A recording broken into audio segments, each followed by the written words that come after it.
Hey guys, just want to say thanks for tuning in today. Smash that subscribe button if you're new here, and as always, please like this video if you enjoy the stories. Now, let's get into the stories.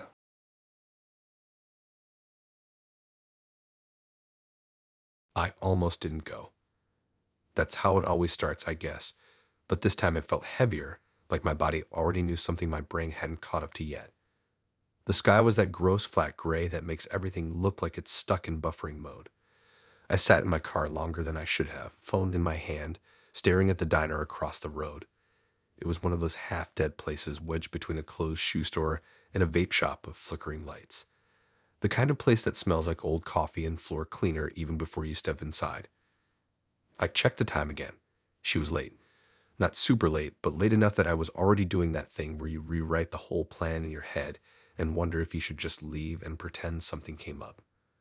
I parked crooked because the car next to me was halfway over the line, and I didn't feel like fixing it. I figured I'd be inside for an hour max, then gone. I went in, ordered a drink, sat in a booth near the window. I like seeing my car when I'm somewhere unfamiliar. It makes me feel anchored, like I have an exit.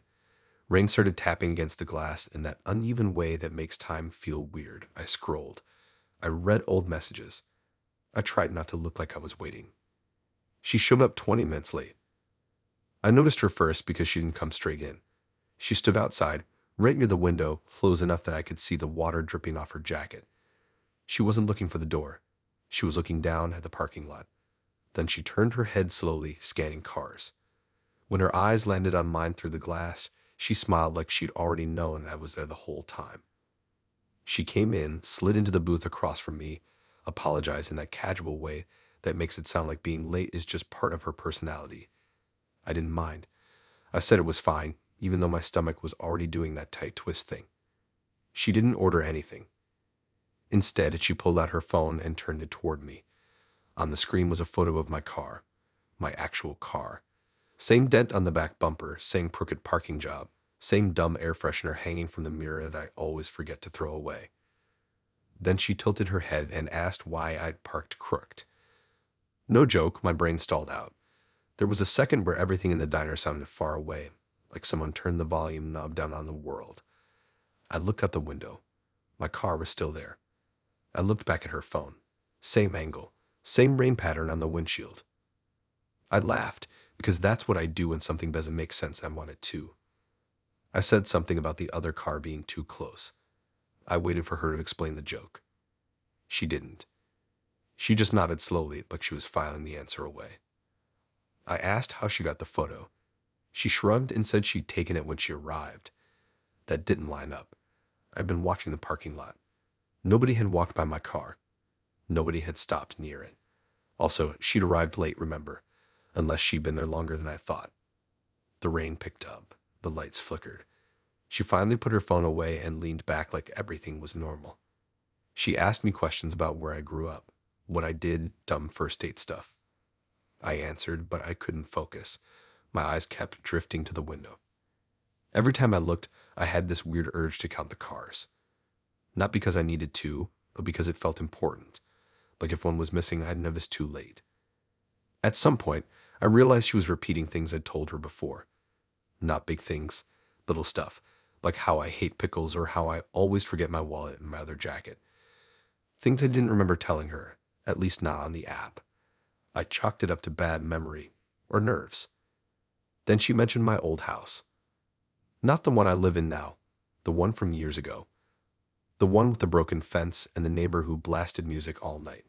She described the street perfectly, the slope of the driveway, the way the porch light never worked right. I asked how she knew that. She said people talk. I didn't like that answer. The date dragged. She still hadn't ordered anything. The server gave us that look like we were wasting space. I suggested we leave and walk a bit, just to change the vibe. She agreed too quickly, like she'd already planned on it. Outside, the rain had slowed to this misty drizzle that sticks to your skin. The parking lot lights buzz overhead. Everything felt too quiet, like the sound got absorbed by the wet asphalt. We walked past my car. She glanced at it again and smiled. I noticed something then that made my chest tighten. My side mirror was folded in. I never folded in. Not here. Not ever. I asked if she touched my car. She said no, then added that it was probably someone else. Lots of people around. There weren't. We walked toward the edge of the lot, near the dumpsters in the alley that cut behind the strip mall.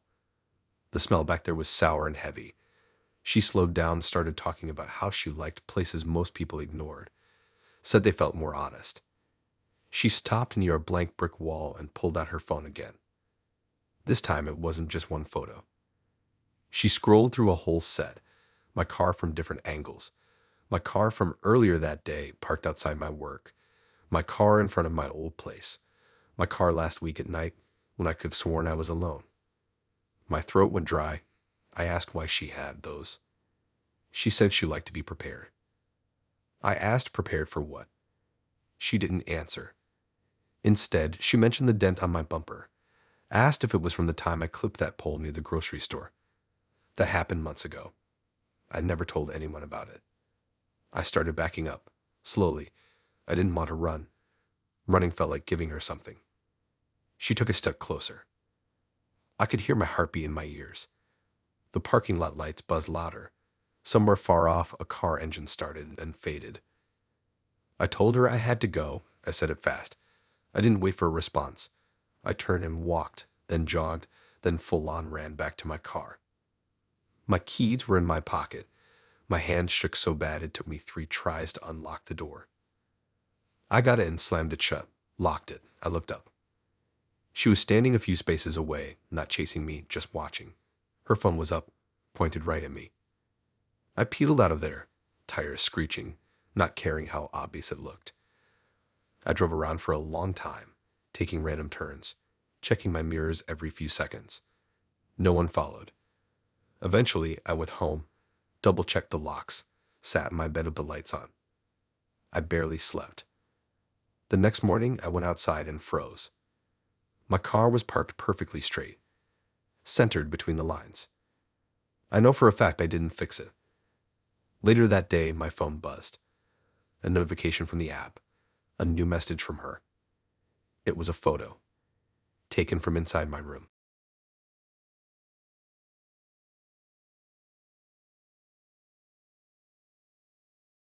I should have paid attention to how fast he took control of the night. Not in a dramatic way, not like some movie warning sign, just in that quiet, confident way that makes you feel like it's easier to let someone else decide things. I remember standing in my room with my jacket half on, phone in my hand, staring at the address he sent me. I almost looked it up, but didn't. I trusted it for no real reason other than I didn't feel like being the difficult one. He insisted on choosing the restaurant. Not suggested, insisted.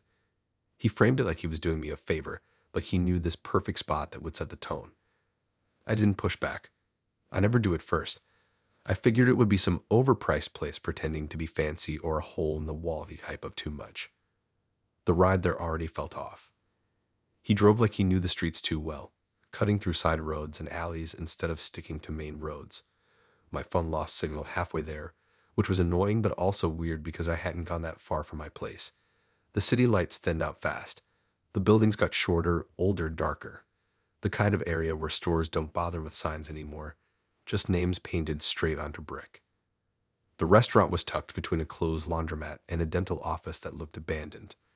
One light above the door, yellow and dim, flickering like it was tired. No menu posted outside. No hours.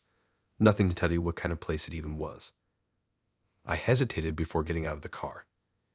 Inside, it was warmer than I expected. Not cozy warm, more like someone turned the heat up too high and forgot about it. The air smelled like old wood, grease, and something sweet underneath that made my head feel fuzzy. The lighting was low, but not romantic, just low enough to hide details. What hit me first was how quiet it was. Not silent, but muted, like the walls were swallowing sound. There were people inside, scattered at tables, but no one was talking loudly. Forks clinked, chairs scraped, but everything felt controlled. Then it happened.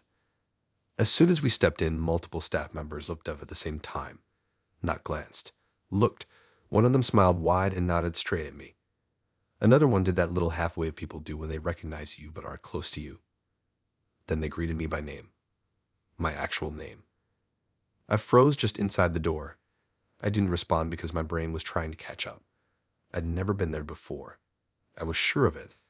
I don't forget places like that, especially not ones that feel like they're hiding. He kept walking like nothing happened, like this was expected. I followed because I didn't know what else to do. As we passed the counter, I noticed a chalkboard on the wall. It wasn't a menu. It was a list. Rows of names written in messy white chalk, some crossed out, some circled. I spotted my name halfway down. Same spelling. No mistake. I slowed down. He didn't. We sat at a table near the back. No one asked for our order. No menus were handed out. Instead, a glass of water was already there for me, condensation dripping down the sides like it had been sitting there waiting. I touched the glass. It was cold. Too cold. My stomach twisted. I tried to ground myself by focusing on dumb details. The floor tiles were uneven. The table wobbled slightly. There was a crack in the wall shaped like a crooked line. I told myself it was a coincidence. Small places recognize faces sometimes. Maybe someone thought I was someone else. Names overlap. Except they didn't greet him by name. Only me. He acted normal. Too normal. Leaning back, relaxed, looking around like he was proud of the place.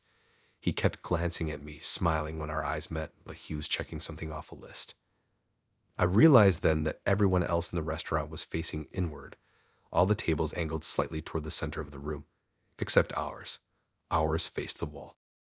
Another staff member passed by and gave me that same knowing nod. No confusion. No double take, like I was exactly where I was supposed to be. I asked him how often he came there. He shrugged and said enough. That answer stuck with me. Food arrived without us ordering. A plate set down in front of me with things I usually eat. Not just generic stuff, but specific. The side I always choose. The sauce I prefer. Even the way the food was arranged reminded me of how I plate things at home when I'm bored. I didn't touch it. I noticed something else then. The other tables had the same setup. One plate per table, always on the side closest to the wall, always untouched. I looked closer at the people sitting there. They weren't eating. They were just sitting, hands folded, eyes unfocused, like they were waiting for something to happen to them, not for them. My chest felt tight. My skin prickled. I excused myself to go to the bathroom. The hallway leading to it was narrow, lined with framed photos. Old photos, black and white, faded around the edges. People posing in the same restaurant, same tables, same angles. Different decades judging by the clothes. I scanned the faces without meaning to. Then I saw myself. Not exactly me, but close enough that my breath caught. Same hair length, same nose, same mole near the jawline. The photo looked old, older than me. She was sitting at the same table, facing the same wall with the same blank expression. My name was written on the frame. My hands went numb. The bathroom mirror was cracked, splitting my reflection into uneven pieces. I splashed water on my face, trying to calm down. I told myself I was overreacting, that this was some themed place, some weird gimmick, some joke taken too far. But when I came back out, the table was empty. His seat was gone, not pushed in. Gone, like it had never been there. The plate of food was still in front of me. Every head in the restaurant turned toward me at once. No one moved, no one spoke. They just watched. I walked fast. I didn't run. I didn't want to give them that. I made it to the door, hand shaking as I grabbed the handle. It wouldn't open. Behind me, I felt movement. Chairs scraping. Footsteps, slow and measured. Then the door opened on its own. I didn't look back. Outside, the street was darker than before. My phone still had no signal. His car was gone. My ride was gone. Like he had never driven me there at all. I walked. I don't know how long. My legs burned. My head felt light. Eventually, I found a main road. A gas station. Light. Noise. Normal. I went home and didn't sleep. The next day, my phone buzzed with a notification from a place I didn't follow. The restaurant's page showed up on my feed. A new post. An old photo. Me at the table.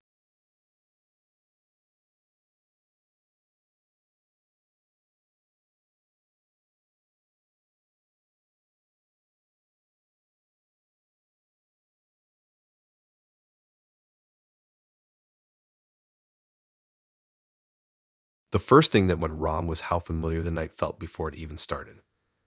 Not familiar in a comforting way, more like when you wake up from a nap and for a second you think it's a different day.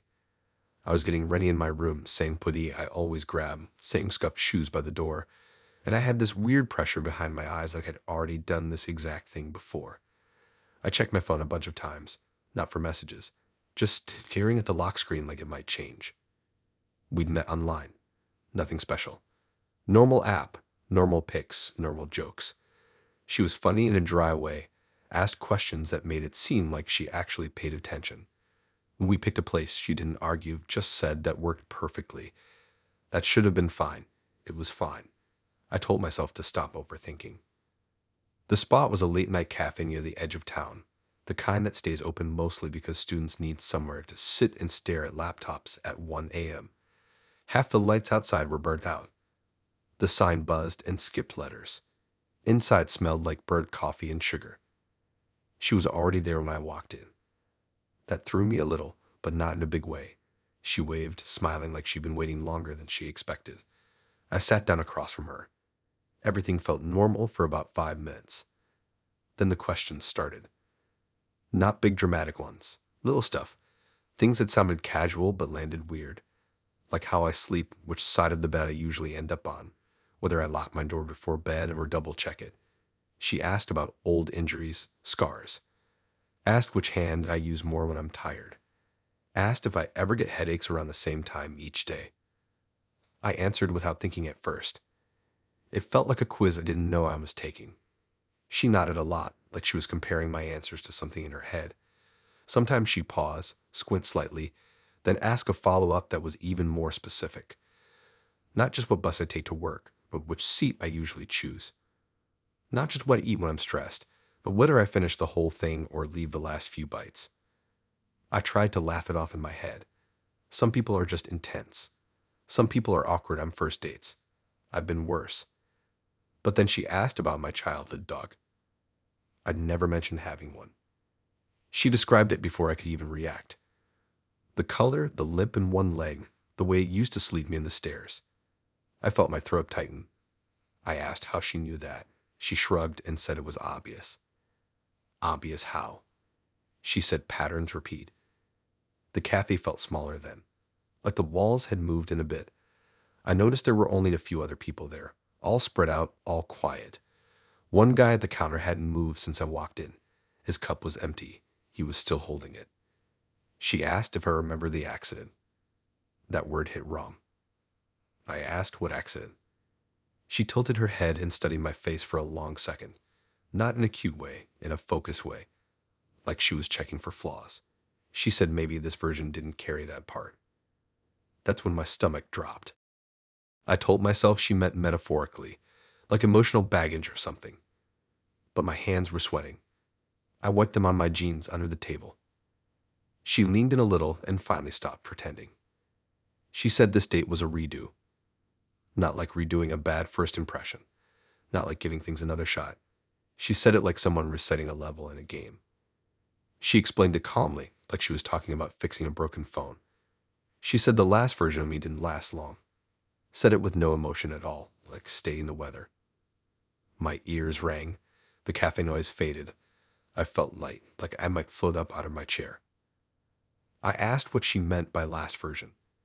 She sighed like I was the one slowing things down. She said I asked fewer questions last time. Said I caught on faster, said I panicked earlier. That was when I knew she believed every word. She told me she kept notes. Not on paper, not on her phone. She tapped her head when she said it. Said she learned what to adjust each time. Timing, tone, location. Said I was closer to stable now than before. I scanned the room again. No one was paying attention. Or maybe they were pretending not to. The guy at the counter finally stood up and left without looking back. I stood up too. She didn't stop me. She just watched, eyes tracking every movement like she was collecting data. She said running usually shortened things, said staying calm helped. I walked out. The air outside felt cold and fake, like it belonged to a different place.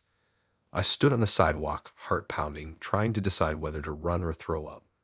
I chose neither. I walked fast. I didn't look back. I went home and locked the door. Then I locked it again. Then I dragged a chair in front of it, even though I knew that wouldn't do anything. I sat in my bed and tried to ground myself.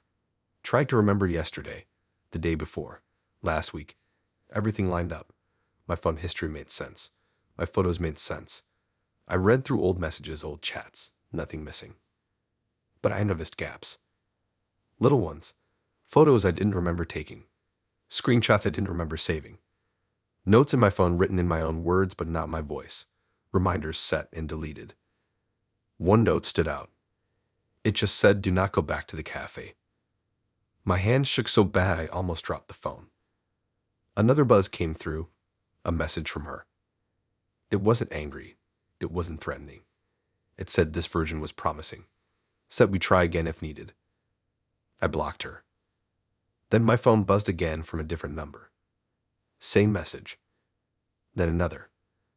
I turned my phone off and sat in the dark, listening to my own breathing, wondering how many times I'd already done that. The next morning, I woke up with a headache right on schedule. There was a faint mark on my arm, like from an AV. I don't remember going anywhere. I don't remember anything ending. But something definitely restarted.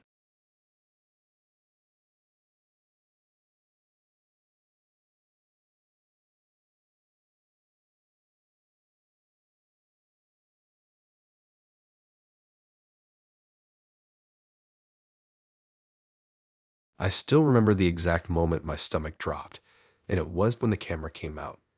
It was before that, right when I realized I couldn't remember agreeing to anything specific about the night. I just knew where to be and when, like the plan had slipped into my head without leaving fingerprints. I met him online a week earlier. Nothing intense. He seemed normal in that low-effort way that makes you relax too fast. Jokes that landed, replies that came quick, but not desperate. When he suggested a date, he picked a place near the river walk, one of those public spots that feels safe because there are always people around even late. I remember thinking that was smart. The night of the date felt stretched out, like time was moving slower just to mess with me. The sky was clear but dark, the kind of dark that reflects city lights instead of swallowing them. I got there early and stood near a food truck that was closed for the night, scrolling on my phone and pretending not to check every person who walked by. He showed up carrying a small camera. Not a phone, an actual camera, the kind with a strap and a little mic on top. He acted casual about it, like it was nothing. He mentioned wanting to record memories, not just this night, but life in general. I remember feeling weird but brushing it off. People film everything now. Vlogs, clips, little moments. I didn't want to seem uptight on a first date. We walked along the river. Lights shimmered on the water. Bikes passed by. Groups of friends laughed too loud. The camera stayed on. Always pointed vaguely at me, even when he pretended to film the view. I noticed he never asked before turning it on. He didn't hold it like someone new to filming. He adjusted angles without looking. Zoomed in and out smoothly. Whenever I shifted, the lens followed. I started becoming aware of my posture, my hands, the way my face probably looked under the streetlights. I tried to ignore it. I told myself it was harmless. Then I asked if he could stop recording for a bit. I didn't make a big deal out of it. Just a casual request. I expected him to turn it off, maybe laugh, maybe apologize. He didn't. He kept walking. The camera stayed up. He explained that the footage was already his, that once something was recorded, it belonged to the person who captured it. He said it like it was a basic rule I should have known. My chest tightened. I slowed down. People passed us, not paying attention. From the outside, we probably looked like any other couple on a night walk. I asked again. This time he smiled like I was joking. He angled the camera closer to my face. Too close. I could see my reflection in the lens. Distorted, stretched. My own eyes staring back at me, unsure. He started narrating things about me. Not compliments. Observations. Things I hadn't noticed about myself before. The way I blink more with one eye when I'm stressed. How my steps fall uneven when I'm tired. How I keep checking behind us even though nothing was there.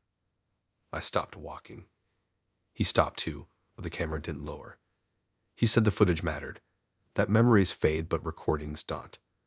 That people try to rewrite moments later, but the camera keeps them honest. I felt trapped in a way I couldn't explain.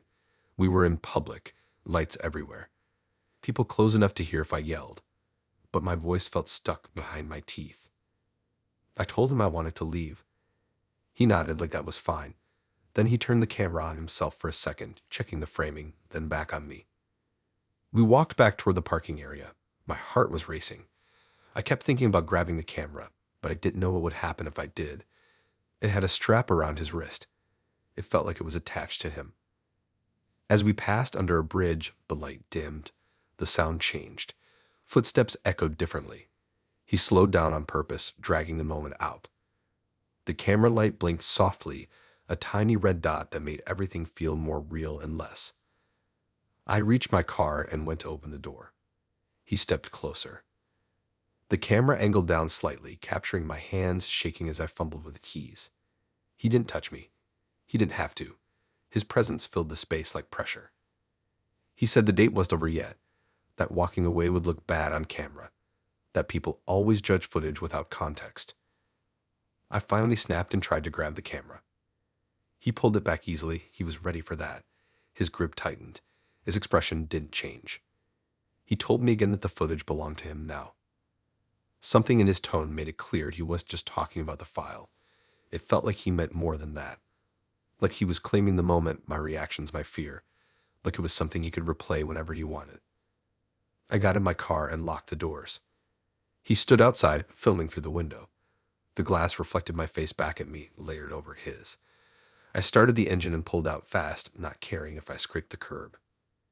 In my rearview mirror, I saw him still standing there, camera raised, following my car until I turned the corner. I drove home shaking. I checked my phone the whole way, half expecting messages, notifications, something. Nothing came. When I got home, I triple locked the door and sat on my bed with the lights on. I kept replaying the night in my head, trying to figure out where it shifted from uncomfortable to wrong. I couldn't find a clean line. The next morning, I woke up to a message request from an account I didn't recognize. It was a video. I didn't open it. The thumbnail was enough. It was me under the bridge, frozen mid-step, eyes wide, mouth slightly open. The angle was perfect. The caption underneath was threatening. It was angry. It just said first date footage saved. I blocked the account. Another one popped up an hour later. Same video. Different username. I still don't know how many copies exist. I don't know where they are. Sometimes when I'm walking somewhere at night and I see a red light from a camera or a phone, my body reacts before my brain does. I don't think that footage was ever about memories.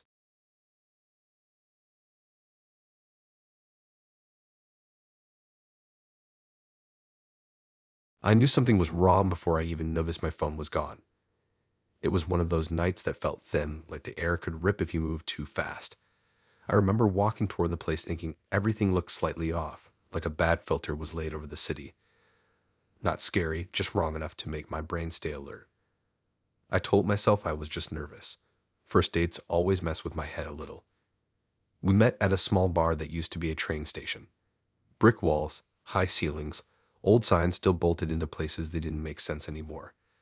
It was loud, but not in a fun way. More like everyone was talking just to fill space. The kind of place people go when they don't know where else to go. She was already there when I arrived, sitting at a corner table with her jacket draped over the back of the chair like she'd claimed it early. She smiled when she saw me, and for the first 10 minutes everything felt fine. Not amazing, not terrible. Just normal enough to lower my guard. I put my phone on the table without thinking. Screen down, right near my hand. I always do that. It's muscle memory at this point. We talked about basic stuff. Work. Random shows. Dumb stories that don't matter. She laughed at the right moments. Nodded when she was supposed to. But every once in a while, she'd pause and look at me in a second too long. Not staring. More like measuring. I caught myself adjusting the way I was sitting. I didn't like that. About halfway through, she excused herself to go to the bathroom. Nothing weird about it. She grabbed her jacket and walked off toward the back. I stayed at the table, scrolling through nothing on my phone, then set it back down again. A few minutes passed. I noticed the noise in the bar dipped and swelled in waves. Someone knocked over a drink. Laughter spiked and faded. I checked the time. Another few minutes. That's when I reached for my phone without looking. My hand hit the table. Nothing there. I looked down properly. Empty space where my phone had been. I felt that immediate hot drop in my stomach. I checked my pockets even though I knew I hadn't moved it. I leaned down, scanned the floor, under the table, under my chair. Nothing. I stood up, heart beating fast, trying not to panic. I told myself it probably slid off. Or I put it in my pocket without noticing, or the server moved it. I hated how fast my brain jumped to worst case. Then she came back. She was holding my phone. Not offering it back. Not even holding it out. She was holding it the way someone holds their own phone when they're mid-scroll, thumb resting on the screen like she'd been using it for a while. She sat down and placed it on the table between us, screen facing up. It was unlocked. My chest tightened so hard it actually hurt. She looked calm, relaxed, like she'd just come back from washing her hands and nothing else. Then she asked why I'd lied about my last relationship. That was when the night fully broke. I couldn't speak at first. My brain got stuck on the fact that my phone was unlocked. I know my passcode. It's not obvious. I don't use Face Unlock. I never told her. The idea that she guessed it made no sense. She tapped the screen and turned it toward me. Messages were open. Old ones. Threads I hadn't looked at in a long time. Names I didn't want to see. Parts of my life I don't bring up on first dates because they're messy and not something you casually explain over drinks. She hadn't just skimmed. She knew details. She mentioned dates, timelines, stuff I'd said late at night to someone else when I was tired and honest and stupid. Things I barely remember writing. Things I definitely didn't tell her. I felt exposed in a way that made my skin crawl. She explained that she didn't like inconsistencies, said trust mattered to her, said the bathroom had good lighting and enough quiet to focus, said my phone practically opened itself once she held it. I reached for it. She pulled it back. My heart started racing. People around us were still laughing, still talking. Nobody noticed. Nobody cared. From the outside, it probably looked like playful teasing, like she was joking around with my phone. She scrolled again. She brought up my ex, not just her name, but how things ended. How long it took me to stop checking her socials. How I told a friend I was fine when I wasn't. How I still had photos saved even though I said I'd moved on. I didn't remember telling anyone some of that. She said I had a habit of rewriting things when I felt uncomfortable. Said she wanted clarity. Said she needed to know which parts of me were real. I finally stood up. The chair scraped loudly enough that a couple people glanced over, then looked away. I told myself to grab the phone and leave. That was it. No more thinking. She stood up too. She held the phone closer to her chest. She said she wasn't done yet. Said she'd only gone through messages, not photos. Said there was a lot more context there. My hands were shaking. I told her to give it back. She smiled, but it didn't reach her eyes. She said I should sit down. Said people were watching. Said making a scene would only make things awkward for both of us. I looked around. Nobody was watching. Not really. Everyone was in their own bubble, their own noise. I felt stupid, angry, scared, all at once. She finally set the phone down, but not close enough for me to grab. She said she just wanted honesty, said starting fresh meant knowing the truth. I snatched it and backed away. I didn't even check the screen. I didn't care. I just needed it back in my hand. I left money on the table without counting it and walked out fast. I didn't run until I turned the corner and the noise of the bar disappeared behind me. I got home and locked the door. I checked my phone immediately. Nothing seemed changed. No new messages sent. No apps open. Everything looked normal. Until I checked my notes. There was a new one at the top. It was titled with my name. Inside were bullet points. Facts about me. Some true, some slightly off. Observations. Patterns. Questions with answers already filled in. At the bottom was a sentence that made my stomach twist. Still lying about parts that matter. I deleted the note. It came back. I turned the phone off and sat in the dark, trying to slow my breathing, trying to figure out how long she'd have it, how much she'd copied, whether it even mattered. The next morning, I woke up to a follow request from an account with no profile picture. The bio was a sentence about honesty. I blocked it. Another one showed up an hour later. Same bio, different name.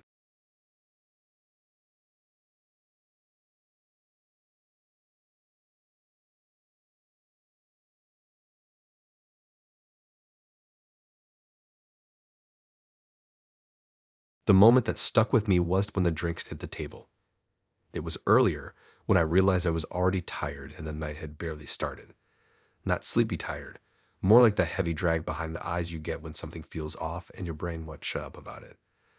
I remember standing in my bathroom before I left, staring at my reflection, trying to hype myself up, telling myself it was just another first date and I needed to stop acting weird about it. We met through a friend of a friend. That already made it feel safer than apps. He had a face I recognized from tagged photos, comments from people I trusted. When he suggested meeting at a bar downtown, I didn't hesitate. It was one of those places that pretends to be low-key but still charges too much for everything. Exposed brick, long mirrors, music that feels like it never fully starts. I got there first and grabbed a stool at the bar. The room was dim, warm, crowded enough to feel safe but not packed. I remember thinking I could leave any time. That mattered to me. He showed up right on time. He didn't waste time ordering. He leaned in, talked to the bartender like they knew each other, then ordered 2 drinks without looking at me. I noticed it, but I didn't say anything.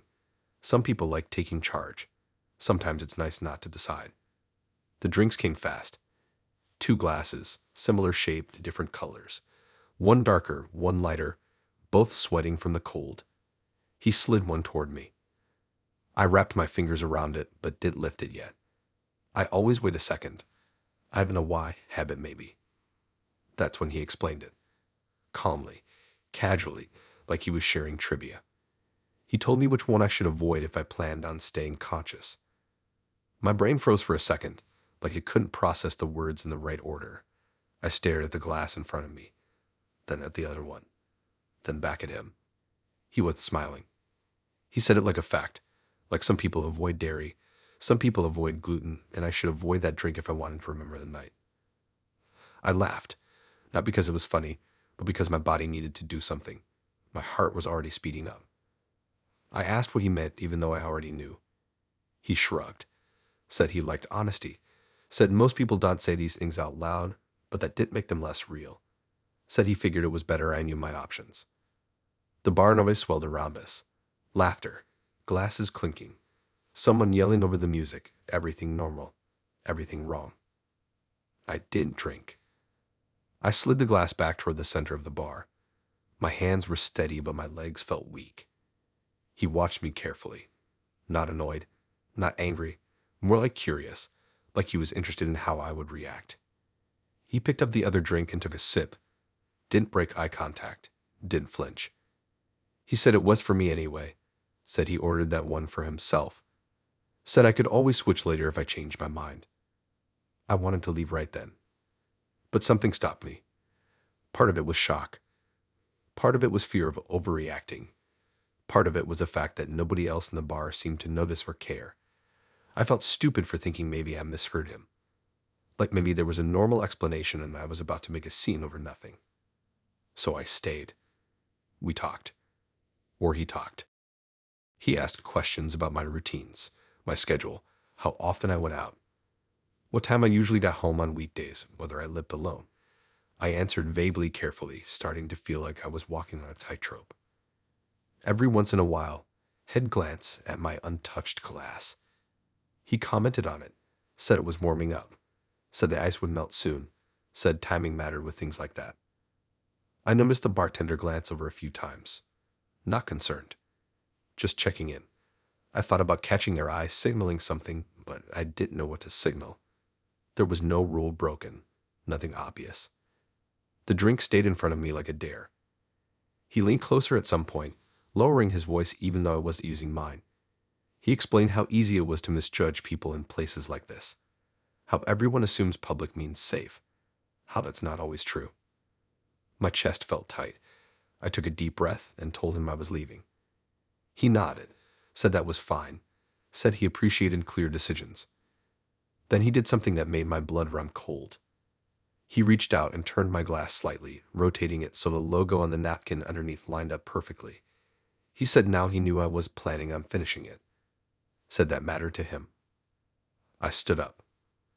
My legs felt shaky, but I forced myself to move normally. I grabbed my bag, stepped away from the bar, started walking toward the door. I felt his eyes on my back the entire time. Outside, the air felt sharp and cold. I sucked it in like I needed it to wake up. My hands were trembling now. I fumbled with my phone, unlocking it, pretending to check messages while I tried to calm down. I didn't look back until I reached the corner. He was standing just outside the bar, leaning against the wall, watching the door like he was waiting for someone else to come out. He didn't follow me. I walked fast, then faster. I didn't stop until I hit a busy street with traffic and lights and noise. I flagged down a rideshare, even though I was only a few blocks from home. I didn't want to be alone. In the car, I replayed the night over and over, every word, every look. I kept thinking maybe I misunderstood. Maybe it was some messed up joke. But the way he said it, the way he watched me, the way he tracked my glass, none of that felt like a joke.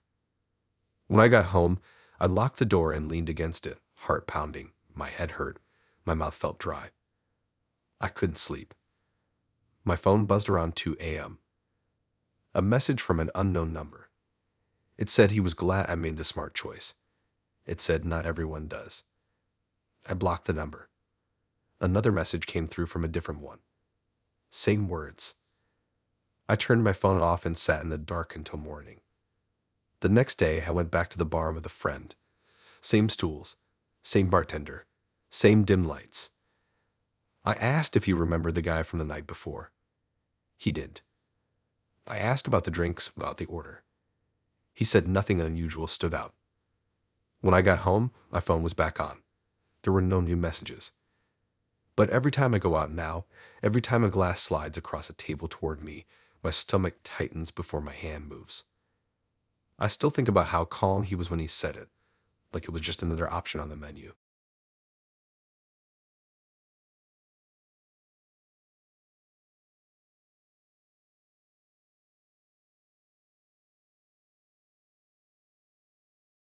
The weird part is I can't even remember what I was excited about that day, only that I was.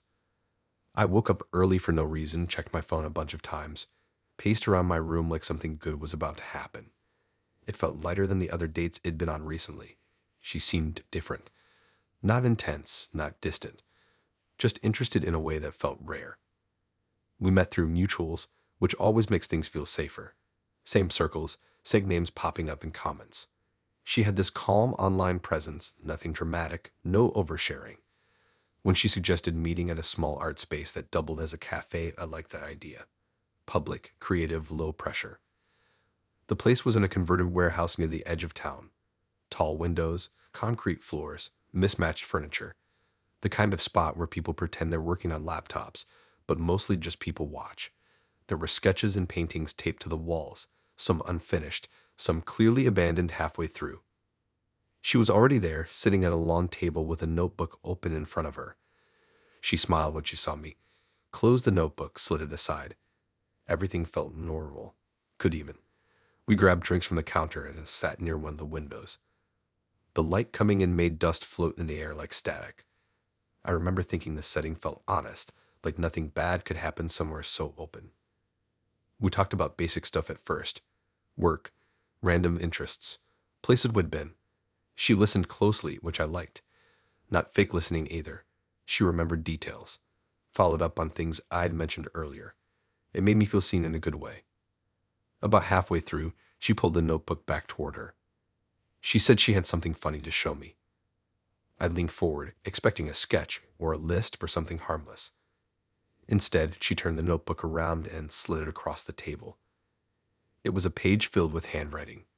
Neat but tight, like she didn't want to waste space. There was a title at the top that made my stomach dip. Something about agreement. Underneath were bullet points.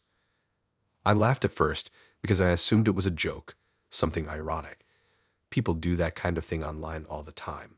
Pretend contracts. Fake rules. She handed me a pen.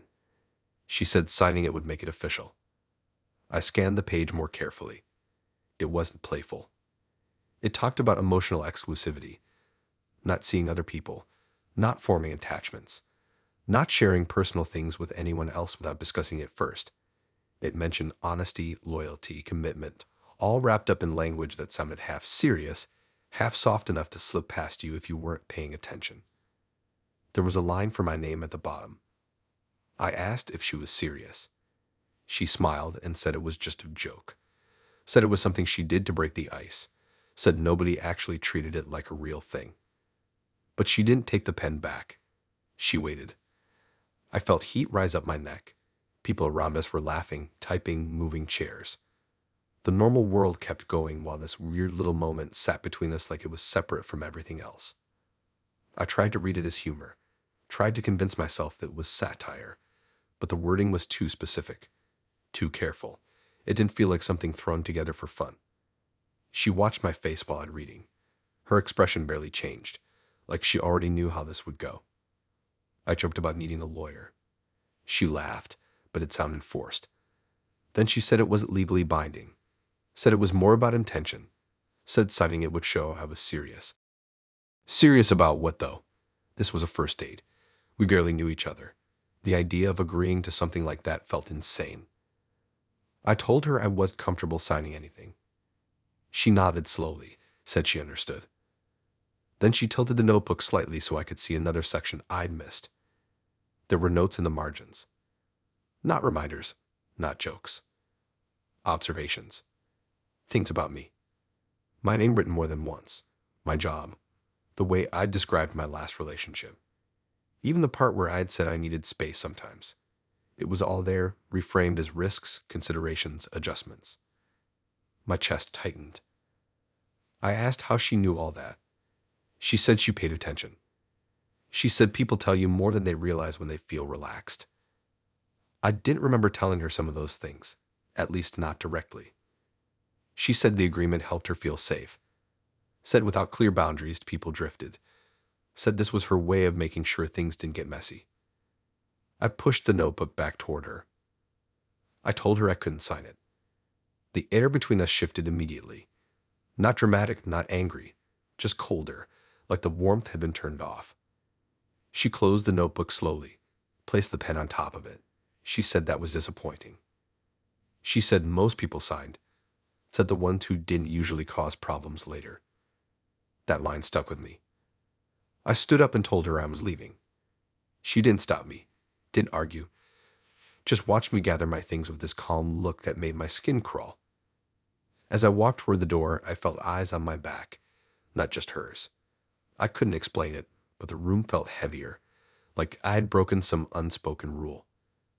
Outside, the air felt sharp and clean. I took a deep breath and started walking fast. My heart was racing. My hands felt numb. I made it halfway down the block before I realized my phone was buzzing. A message from her. She said she had forgotten to mention something. She said even unsigned agreements still said a lot about a person. I didn't reply. Another message came through. She said Shed already started adjusting expectations. I blocked her. That night, I couldn't sleep. My mind kept replaying the page, the wording, the notes, the way Shed already mapped me out like a project. The next day, I checked my socials and felt my stomach drop. Shed followed me on everything. Not weird on its own, except for how fast it happened. Accounts I barely use. Platforms I don't remember linking anywhere. She was there. I blocked her everywhere. Then an email came in from an address I didn't recognize. Attached was a photo. The agreement. Filled out. My name written at the bottom. My handwriting. I stared at it for a long time, trying to remember if it touched the pen, if it joked around, if it scribbled something without thinking. I don't remember signing anything. The email had one line of text. It said emotional commitments don't require permission. I deleted it. A few days later, a thick envelope showed up at my place. No return address. Inside was a printed copy of the agreement, clean and formal, like it had been typed up properly this time. My name was still there. I shredded it. But sometimes I still think about how confident she was, how prepared, how she didn't seem surprised by my reaction at all. Like Shed already planned for this version of me.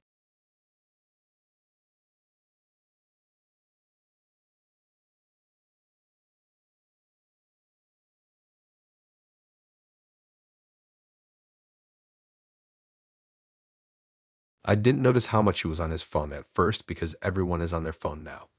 It barely registers anymore. I only started counting the times he looked down when I realized he was scrolling. He was typing. Thumbs moving fast, stopping, starting again, but he was having an actual conversation that mattered more than the one happening right in front of him. The night started normal enough, almost boring, which honestly felt like a relief. I'd had a rough week and didn't want anything dramatic. I remember thinking this date would probably just blur into all the others, and that was fine. Nothing special, nothing bad, just something to do. We met at a rooftop food spot above a parking garage. Plastic tables, string lights, food trucks parked in a line like they were copied and pasted. The city looked different from up there. Flatter, quieter, like a backdrop instead of a place people really live in. I got there first and grabbed a table near the edge. The wind was warm, carrying smells from the trucks. I checked my phone. No signal issues. Battery fine. Everything normal. He showed up a few minutes late, slightly out of breath, apologetic in that casual way that makes it feel like it happens a lot. He sat down and immediately placed his phone on the table face up.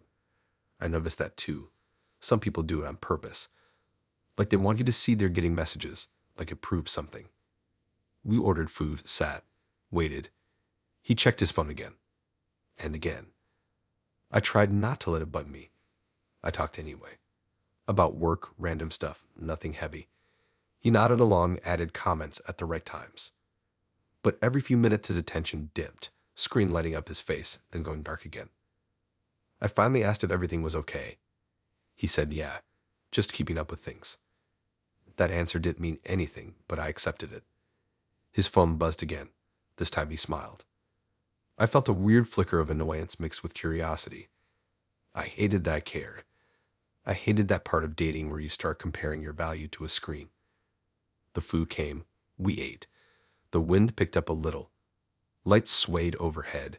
From the outside, it probably looked like a decent first date.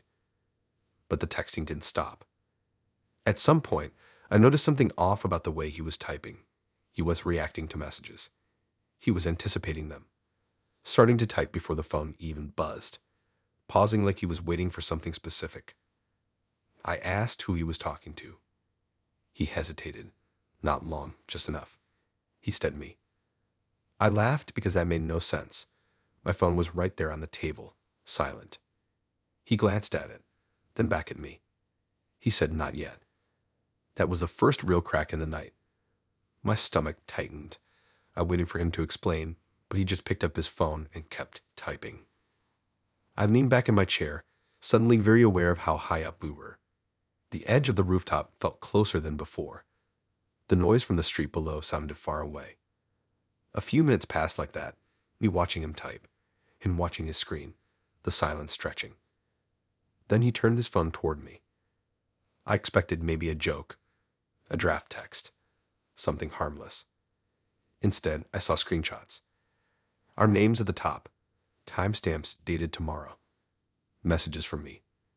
Not vague ones either. Full sentences, specific reactions, comments about the food, the wind, the view. Lines I could imagine myself typing because they sounded like me. The way I talk when I'm relaxed. The way I text friends after a date. My chest went cold. I scrolled through the screenshots with my eyes, heart pounding. The messages formed a conversation. A continuation of this night. Me saying I had a good time. Me mentioning something Ed just talked about out loud minutes earlier. Me agreeing to see him again. None of it had happened yet. I looked at my phone. No messages sent. No drafts. Nothing scheduled. He watched my face closely while I took it in, like he was studying my reaction more than the content. He explained that sometimes things run ahead, said it didn't always line up perfectly, said tomorrow was already locked in for him, said had learned to take notes. My mouth felt dry. I realized I hadn't eaten much. The food in front of me looked unappetizing now, like plastic. I asked how he had those screenshots. He said they came through earlier. I asked through what? He didn't answer directly, just shrugged and said it wasn't important. I asked if this was a joke. He shook his head slowly, said jokes don't usually match tone this well. I'd noticed something else then. In the screenshots, my typing bubble appeared exactly the way it does on my phone. Same spacing, same little quirks. Even the typo I always make when tired was there. My hands started shaking. I stood up. The table wobbled. My drink sloshed but didn't spill. He stayed seated, calm, phone still in his hand. He told me to sit back down, said leaving early would change the thread. That sentence made my skin crawl. I grabbed my bag and stepped away from the table. My legs felt weak, like I might tip over if I moved too fast. I didn't know what I was afraid of exactly. Him, the roof, the idea that the future was already written somewhere I couldn't see. He stood up then, slow and careful, like he didn't want to startle me. He held the phone out again, closer this time. I saw more screenshots. Later ones. Me asking him why he was so quiet now. Me saying I felt weird about the night. Me saying I needed space. My throat tightened. The last screenshot showed a message from him. A response to me leaving. I didn't wait to see what it said. I turned and walked away, weaving between tables, past confused looks, past people who had no idea anything was wrong. I didn't run until I hit the stairs. I took them two at a time, heart hammering, lungs burning. Outside, the air felt thicker. My phone buzzed in my hand. A new message. From him. Timestamped now. It was the first message Head sent me that night. It said I was early. I blocked him. Another message came through immediately from a different number. Same words. I didn't stop walking until I reached my place. I locked the door and leaned against it, trying to slow my breathing. My hands wouldn't stop shaking. I checked my phone again. There were new messages in my thread with him. Sent for my number. Timestamps for tomorrow. I deleted the thread. It came back. Same screenshots, same words, same future version of me saying things I hadn't said yet. I turned my phone off and left it in another room. I slept with the lights on. The next morning, I turned my phone back on. No new messages. No screenshots. No thread. Everything looked normal. Except one thing. In my sent messages, there was a draft. Timestamped for later that day. Written in my voice. Talking about how strange last night felt. Ending with a sentence I don't remember thinking. It said I should have listened sooner.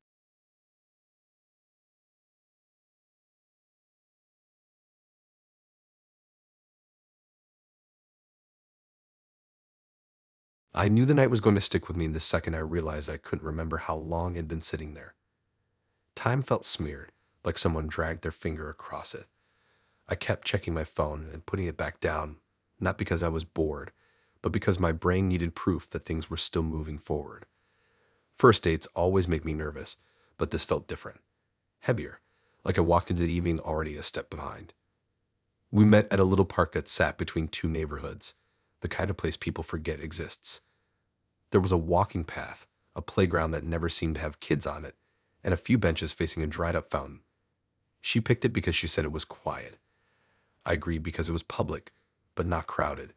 It felt like a compromise between safe and calm. She was already there when I arrived, sitting on the edge of the fountain with her legs crossed, phone in her hand. She smiled when she saw me, waved casually like we were meeting up instead of meeting for the first time.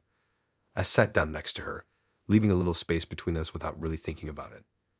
The air smelled like grass and warm concrete. The sun was halfway down, throwing long shadows across the park. People walked by every so often, dogs on leashes, joggers with headphones. Everything looked normal enough. We talked for a while. Nothing intense, just light stuff. She was easy to talk to, which surprised me. She laughed at the right times. Asked questions that made sense. I felt myself relaxing, leaning back, letting my guard down.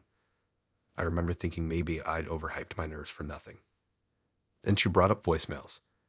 She said she liked hearing people's voices. Said texts flattened things. Said tone mattered more than words. I nodded along. It sounded reasonable, a little quirky, but not alarming. She asked me to leave her a voicemail. Not right then on the spot like some big moment. She framed it like a small thing, said it would be funny to have a first date voice saved, something to look back on. I hesitated, but not enough. She handed me her phone, already open to the voicemail screen. One tap away. My name was already filled in as the contact, which I noticed but brushed off. Maybe she had saved it earlier. Maybe I had forgotten giving it to her. I held the phone and felt weirdly aware of how quiet the park had gotten. The background noise dipped like someone turned the volume down. I cleared my throat and leaned closer to the phone. I left a short message. Nothing deep. Just my name, something casual, a comment about the night being nice. I didn't overthink it. I handed the phone back feeling slightly awkward, but relieved it was over. She smiled and said she wanted to hear it. She played it immediately. At first, it sounded like me. Same voice, same tone, same little pauses I always make when I'm thinking. I felt that brief embarrassment hearing myself out loud. Then it changed. The message kept going. My stomach dropped when I realized I was hearing things I had not said, sentences I didn't remember forming, details I hadn't shared, thoughts I had had earlier that day but never spoken. The voicemail mentioned stuff about my last relationship, stuff about how tired I had been lately, stuff about how I didn't trust easily but wanted to. I froze. She watched my face instead of the screen, studying my reaction like it mattered more than the message itself. The voicemail kept playing, my voice sounding calm and honest and way too personal. It ended with a line that made my chest feel tight, something about wanting to stay longer, something about feeling connected. The phone went quiet. I stared at it, then at her, then back at the phone. My hands felt numb. I couldn't figure out what to say because nothing fit. My brain kept replaying the moment I recorded it, trying to find where those extra words could have come from. I told her that wasn't what I said. She tilted her head slightly like she was considering that. And she said sometimes people say more than they think. Sometimes they just don't remember. That explanation made my skin crawl. I asked to hear it again. She did. The same message played, the same extra parts, the same calm version of my voice laying things out clearly, confidently, like it knew things I didn't want it to know. I started shaking. I told her something was wrong with the phone. That maybe it glitched. That maybe it pulled from something else. Anything but what it felt like. She shrugged and said phones don't make things up. Said they just record what's given to them. I stood up so fast the bench scraped loudly. A couple people nearby glanced over, then went back to their own conversations. Nobody else looked alarmed. Nobody else felt what I felt. I asked for the phone. She handed it over without hesitation. I checked the voicemail myself. I read through the details. Date, time, duration. It all lined up with when I'd recorded it. No edits, no splicing. Just one clean message. I checked the recording history. There was only one voicemail, the one I supposedly left. I felt dizzy. I handed the phone back and told her I needed to leave. She didn't argue. She stood up too calm, like this was expected. She said she was glad Shed asked me to leave it. Said it cleared some things up for her. That sentence stuck in my head. I walked away fast, not running but close. I didn't look back until I reached the street. She was still standing by the fountain, phone in her hand, looking down at it like she was replaying the message again. I got home and locked the door. My heart would slow down. I kept hearing my own voice in my head, saying things I didn't remember thinking, let alone saying out loud. I checked my phone immediately. I needed to make sure nothing weird had happened on my end. There was a voicemail notification. From myself. Time-stamped earlier that night. I stared at it for a long time before opening it. The message was longer than the one in the park. It started normal, my voice, calm, familiar. Then it mentioned the park, the bench, the fountain, described things I'd seen but not said. Then it talked about how uneasy I felt, how I noticed the way she watched me, how I already wanted to leave. The message ended with a sentence that made my hands go cold. It said next time I wouldn't forget. I deleted it. Another voicemail appeared seconds later. Same length, same voice. I turned my phone off and threw it onto my bed like it had burned me. I barely slept. The next morning, my phone was back on. No missed calls, no voicemails, no notifications. Everything looked normal. Except when I checked my sent audio files. There were several, all labeled with my name, all dated for the future.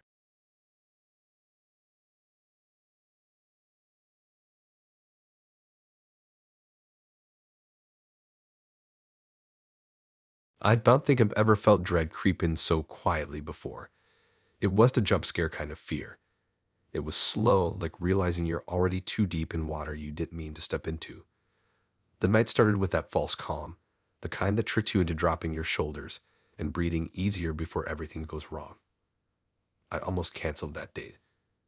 Not because of him, not really, but because my day felt off from the moment I woke up. My phone alarm didn't go off. My coffee tasted burnt, even though I made it the same way I always do. Little stuff, but enough to put me on edge. Still, I told myself not to read into it. I didn't want to be the kind of person who bailed over vibes. We met at a quiet wine bar tucked behind a bookstore.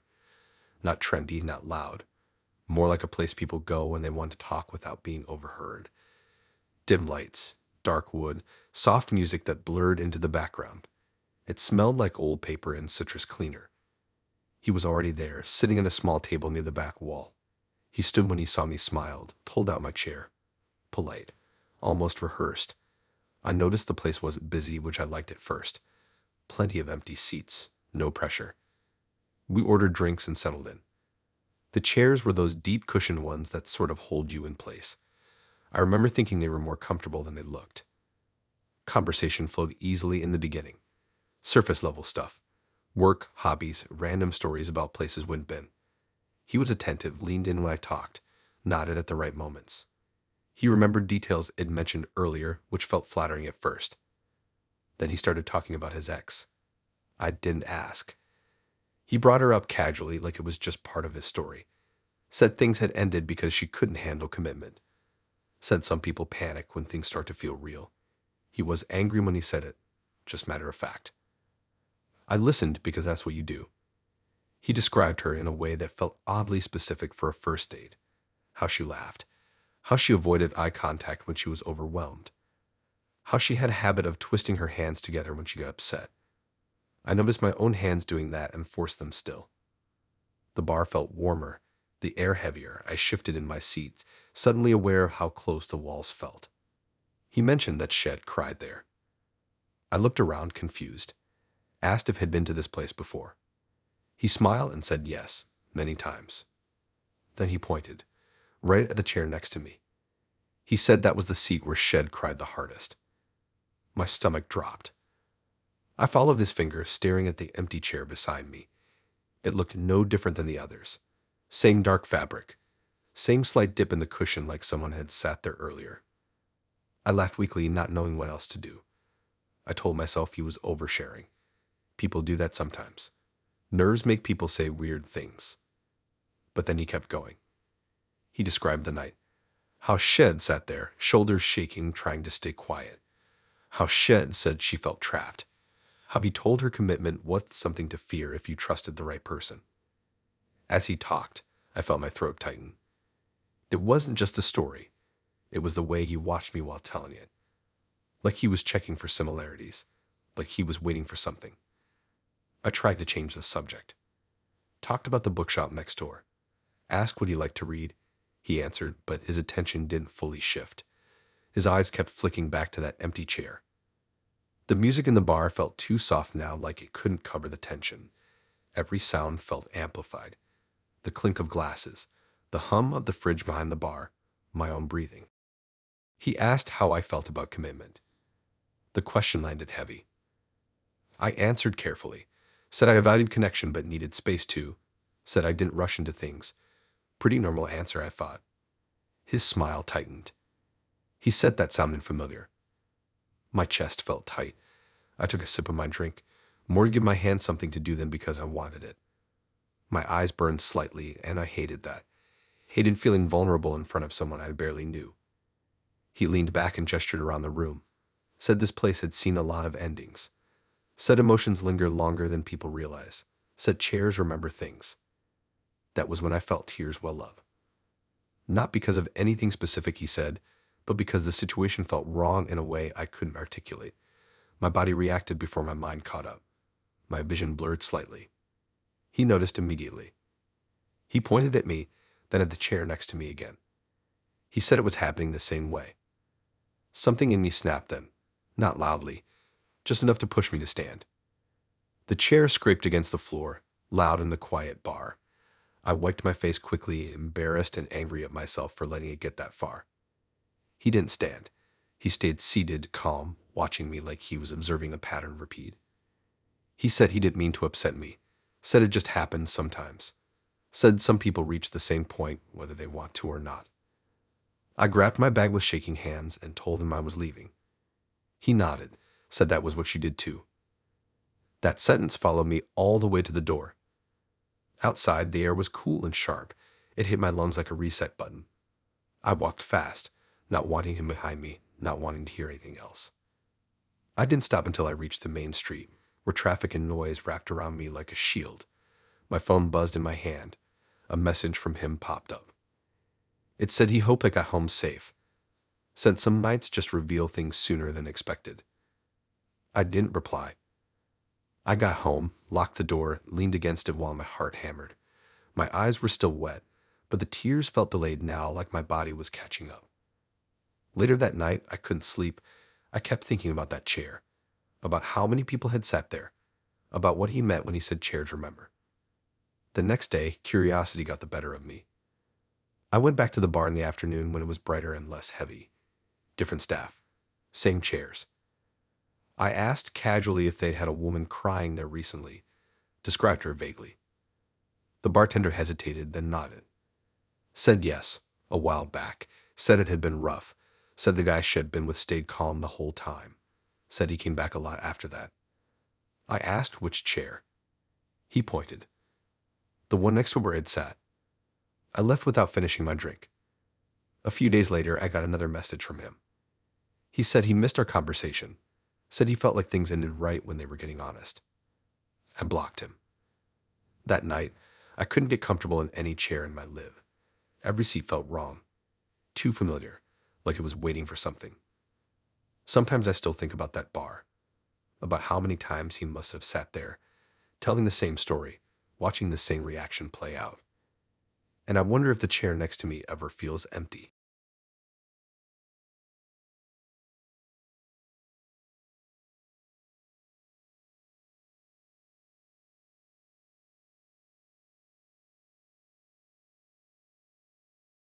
I thought the worst part of first dates was the waiting.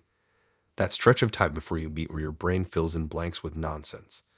But that night taught me the worst part can come after, when you realize the waiting never actually stopped. It just changed shape. I met her at a public plaza downtown, one of those newer ones with concrete benches, tiny trees trying their best, and lights strung overhead to make it feel friendly. It was early evening, still warm out, people everywhere. Families, couples, random groups sitting around scrolling on their phones. I picked the place on purpose because it felt impossible for anything bad to happen there. She was already sitting on the edge of the fountain when I got there, shoes off, feet dangling over the water like she owned the place. She smiled when she saw me, stood up slowly like she didn't want to rush anything. She hugged me, light and quick, then stepped back and looked at me for a second longer than necessary. Everything seemed fine at first. We walked around the plaza, talking about dumb stuff. Music drifting from a street performer nearby. Someone laughing too loud at a joke I couldn't hear. She asked about my day, my job, what I liked doing when I had time off. Normal questions, normal answers. I started to relax. But there was this thing she kept doing. Every time I mentioned something about myself, she'd nod like it confirmed something. Not agreeing, not understanding. Confirming, like she was checking off boxes I didn't know existed. I told myself I was imagining it. We sat down on one of the benches near the center, facing the fountain. The water made this constant low noise that almost drowned out everything else. I noticed then that she chose the seat carefully, adjusting herself a few times until she was comfortable. She watched people as they passed, not casually, but attentively. She asked if I believed people could be reduced to patterns. I said maybe in some ways. She smiled at that like it was the right answer. As the night went on, her questions got more specific. Not invasive exactly, just oddly precise. She asked how I react when I'm overwhelmed, how I usually leave places, whether I prefer to say goodbye properly or slip away without a scene. Each question felt harmless on its own, but together they formed something I couldn't see yet. I started to feel restless. I checked my phone, more out of instinct than need, still early, still plenty of people around, still safe, I told myself. Then she leaned closer. Not suddenly, not aggressively, just enough that I could hear her clearly over the fountain without her raising her voice. Her tone didn't change. Calm, almost gentle. She told me that if I walked away now, she would have to start the process over again. No emphasis, no threat in her voice, just a statement. My stomach dropped so hard it felt like my body lagged behind my brain. I pulled back slightly, trying to process what Shed just said. I asked what process she meant, even though I already knew I didn't want the answer. She straightened up again and looked back at the fountain like Shed said something boring. She explained that some connections take multiple attempts. Said not every version sticks. Said restarting wasn't ideal, but it was necessary sometimes. I felt cold despite the heat. I laughed weakly because my body still thought laughter could fix things. I said that was a weird thing to say. I said it like a joke. She looked at me then, really looked at me, and nodded again. That same confirming nod. She said most people laugh at that part. My heart started racing. I stood up, telling her I was going to grab some water from the nearby stand. I didn't ask her to come with me. I just needed space, needed to break whatever bubble we'd slipped into. She stayed seated.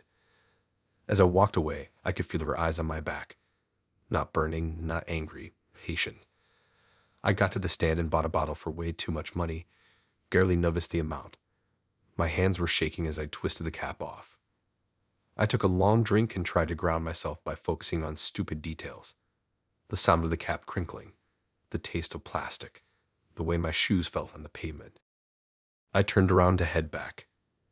She was standing right behind me. I jumped, spilling water down my shirt. She apologized, but her face didn't show surprise, like Shed expected to be there before I noticed. She said she thought I'd left. That sentence made my chest tighten. We walked back toward the bench together.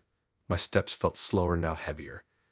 I considered just turning and leaving the plaza entirely, getting in my car and not looking back. But that sentence kept replaying in my head.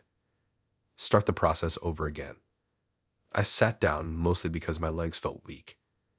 She talked about routines then, how she followed certain steps on first dates, how she paid attention to reactions. Said skipping steps made things unstable later. She said it like she was talking about cooking or building furniture. I asked how many times Shed had to restart before. She paused, thinking. She said she lost count. That was it. I stood up again, this time more decisively. I told her I was done, that I wasn't comfortable, that I was leaving. The plaza noise felt distant, like it was happening behind glass. She stood too, but she didn't move closer. She just watched me with that same calm expression. She said she was disappointed but not surprised. Said this version had been promising. Said Shed note where things went wrong. I felt sick. I started walking away fast, not running, but close. I didn't look back this time. I weaved through people, past the fountain, toward the parking lot. My heart was pounding so loud I could hear it in my ears. Halfway there, my phone buzzed. A message from her. She said next time Shed slow things down earlier. I blocked her without replying. Another message came through immediately from a different number. Same message. I didn't stop walking until I reached my car. I got in, locked the doors, sat there shaking with my forehead against the steering wheel. I drove home on autopilot. When I got to my living, I double-checked the locks, then checked them again. I sat on my couch with the lights on, trying to calm down, trying to convince myself it was over. My phone buzzed again. A new number. This one said she was already preparing. I turned my phone off. The next day, I tried to forget about it. Went to work, talked to people, acted normal. But every time someone asked me a question about myself, I felt that same tightness in my chest, like my answers were being logged somewhere. That evening, curiosity got the better of me. I unblocked the last number. There were no new messages. Instead, there was a photo. The plaza. The fountain. The bench where we sat. Empty. The caption underneath said reset complete. I blocked the number again and deleted the photo, but the image stuck in my head. Sometimes when I'm out in public now, I get this weird feeling that I'm being evaluated. Like I'm halfway through something without knowing the rules. Like if I leave too early, someone will just rewind and try again. I don't know how many times she's done this. I don't know how many versions there are. I only know that next time, I won't sit down at all.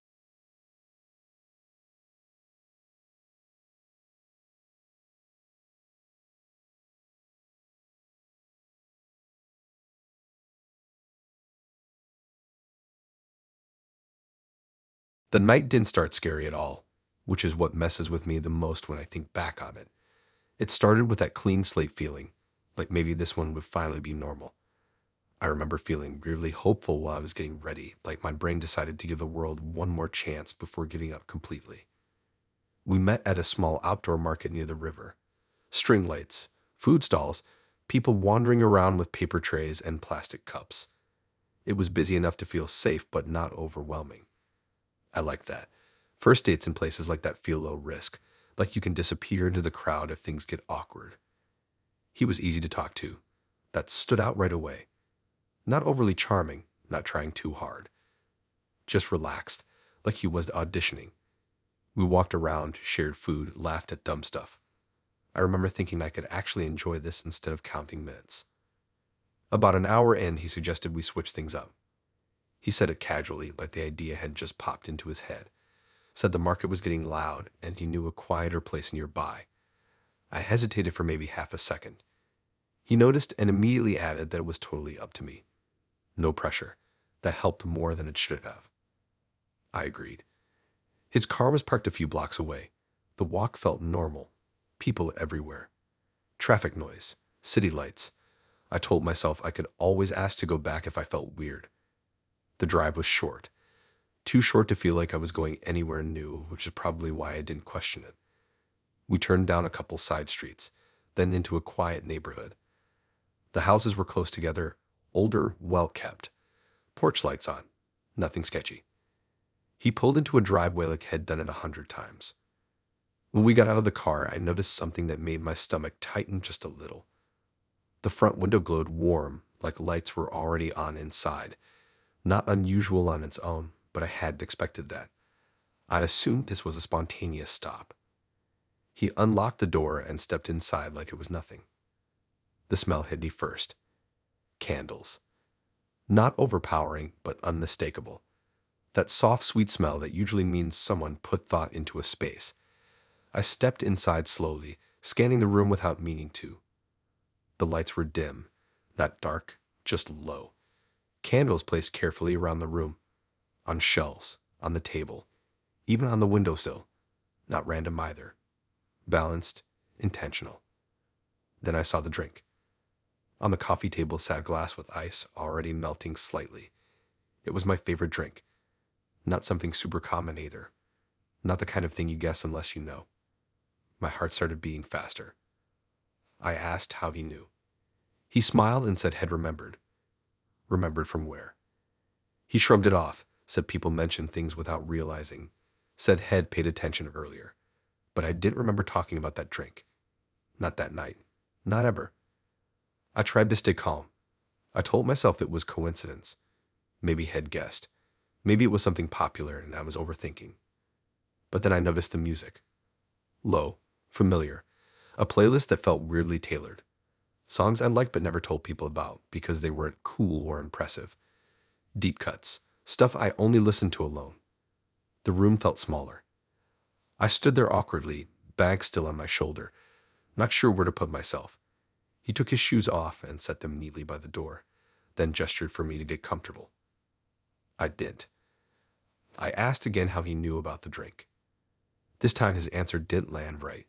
He said he'd prepared just in case, said he liked being ready. Ready for what? He changed the subject smoothly, like he didn't hear the question the way I meant it. Offered me the drink, said it was made fresh. I didn't touch it. I walked around the room slowly, pretending to admire things while my brain raced.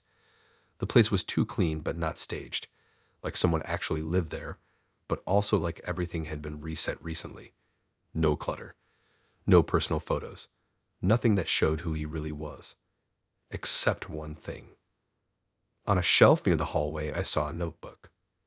It was open. Not turned toward me, but angled just enough that I could see writing inside. Lines and bullet points. I didn't read everything, but I saw my name. My full name. Written neatly at the top of the page. My chest tightened. I asked about it. He glanced over, then calmly closed the notebook and slid it out of sight. Said it was just notes. Said he liked to remember details. That wasn't reassuring. I told him I wasn't comfortable. I said the change of venue felt rushed. I said I thought this was too much for a first date. He listened, nodded, didn't interrupt. When I finished, he said he understood.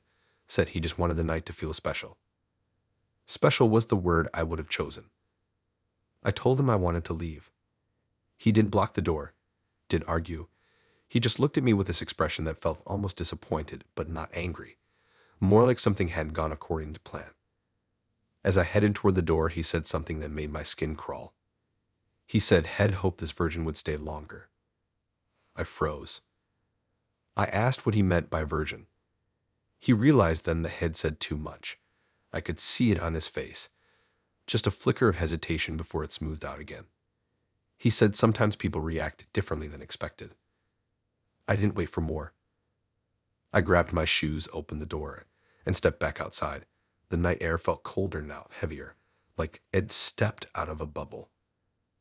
I walked fast down the driveway and onto the street. I didn't look back.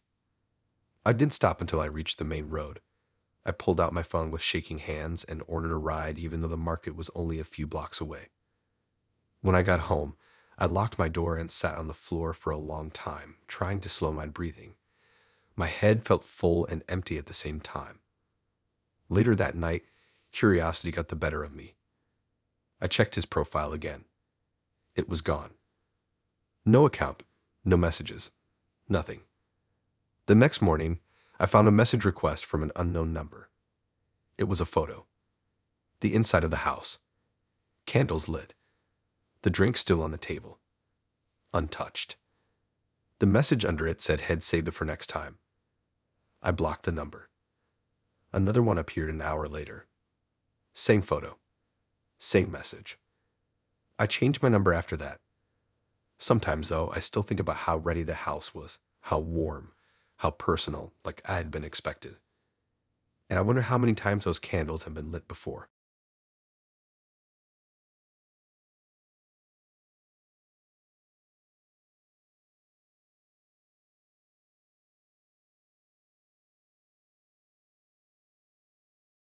I knew something was off before she ever said anything, and that's what still messes with me the most.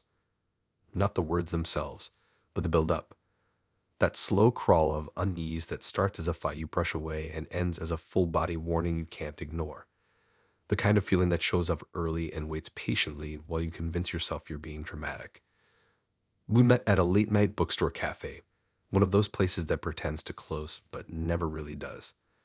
Half the lights were off, the rest dim and warm, casting long shadows between shelves.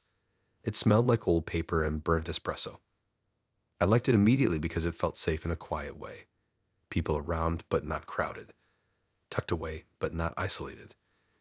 She was already there, sitting at a small table near the back, close to a tall shelf stacked with travel books. She smiled when she saw me and waved me over. Normal. Friendly. Nothing alarming. I remember thinking she looked a little tired, like she hadn't slept well, but I didn't think much of it. We ordered drinks and sat down. Conversation flowed easily at first. Not forced, not awkward. We talked about random stuff, work, places we wanted to go someday, things we've been reading lately. She laughed at the right moments. Nodded when I spoke. It felt easy enough that I let my shoulders drop. Then she glanced behind me. Not casually. Not like someone checking out the room. It was quick and sharp, like a reflex. Her eyes flicked up over my shoulder, then snapped back to my face. She smiled again right after, like she was covering something up. I ignored it. A few minutes later, she did it again. This time she held the glance a second longer. Her brow furrowed slightly, like she was confused or trying to focus on something.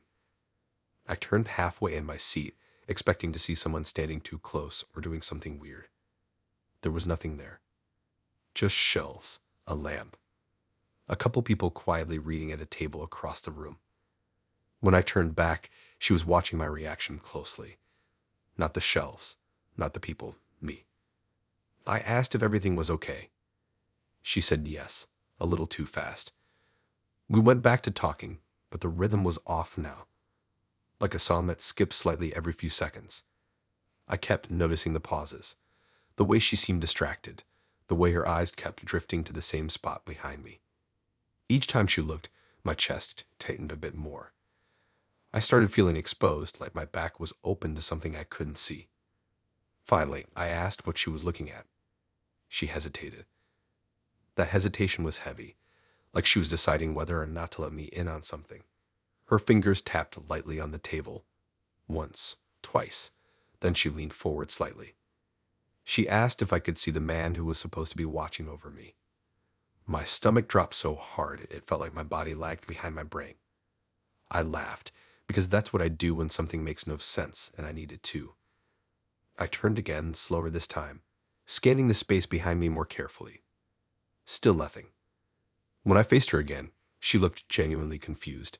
Not scared, not joking, confused. She said he'd been there when I walked in, standing near the shelves. Tall, quiet, said he hadn't moved the entire time.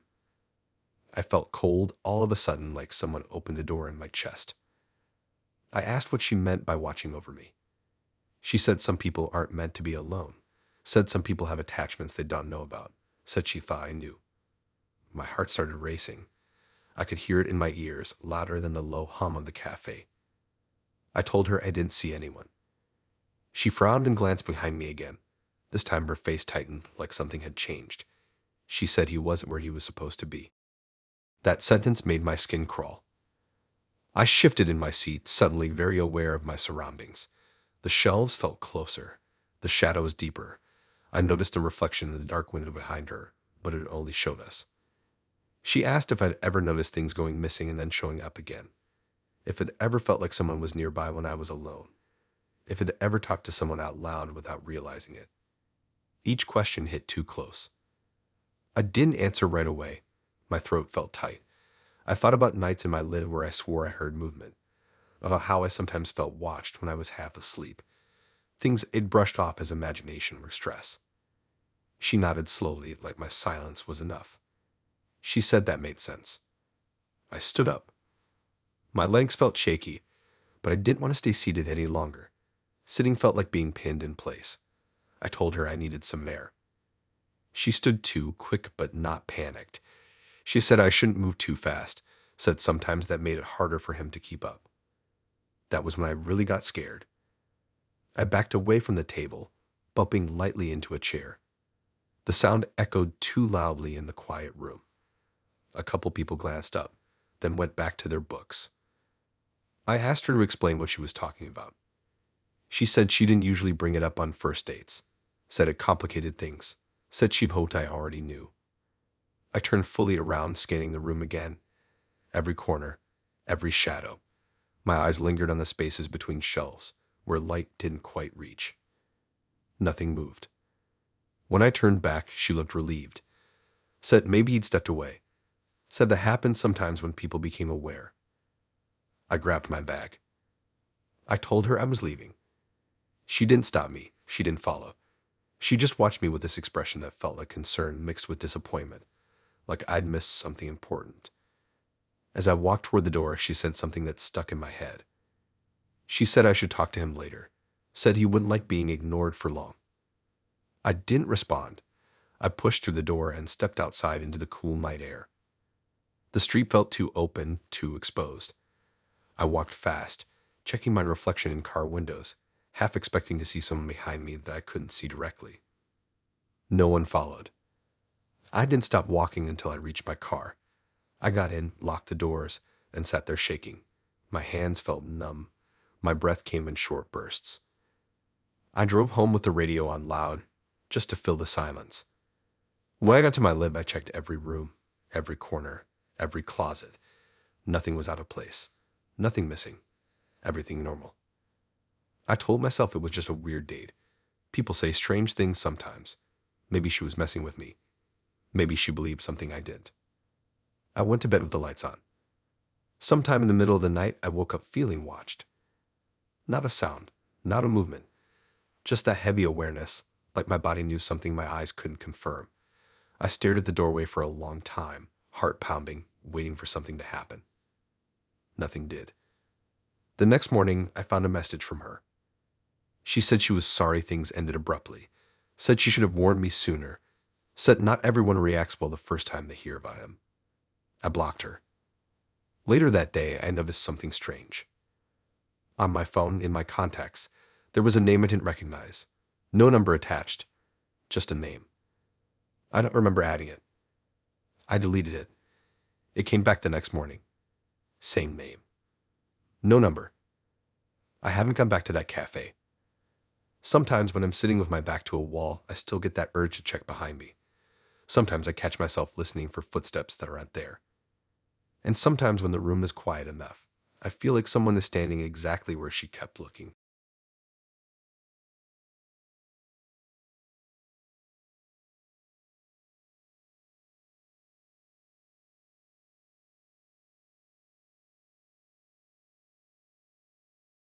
The thing that still makes my stomach flip is how normal I felt walking in. Not excited, not scared, just steady, like I had finally learned how to do first dates without spiraling.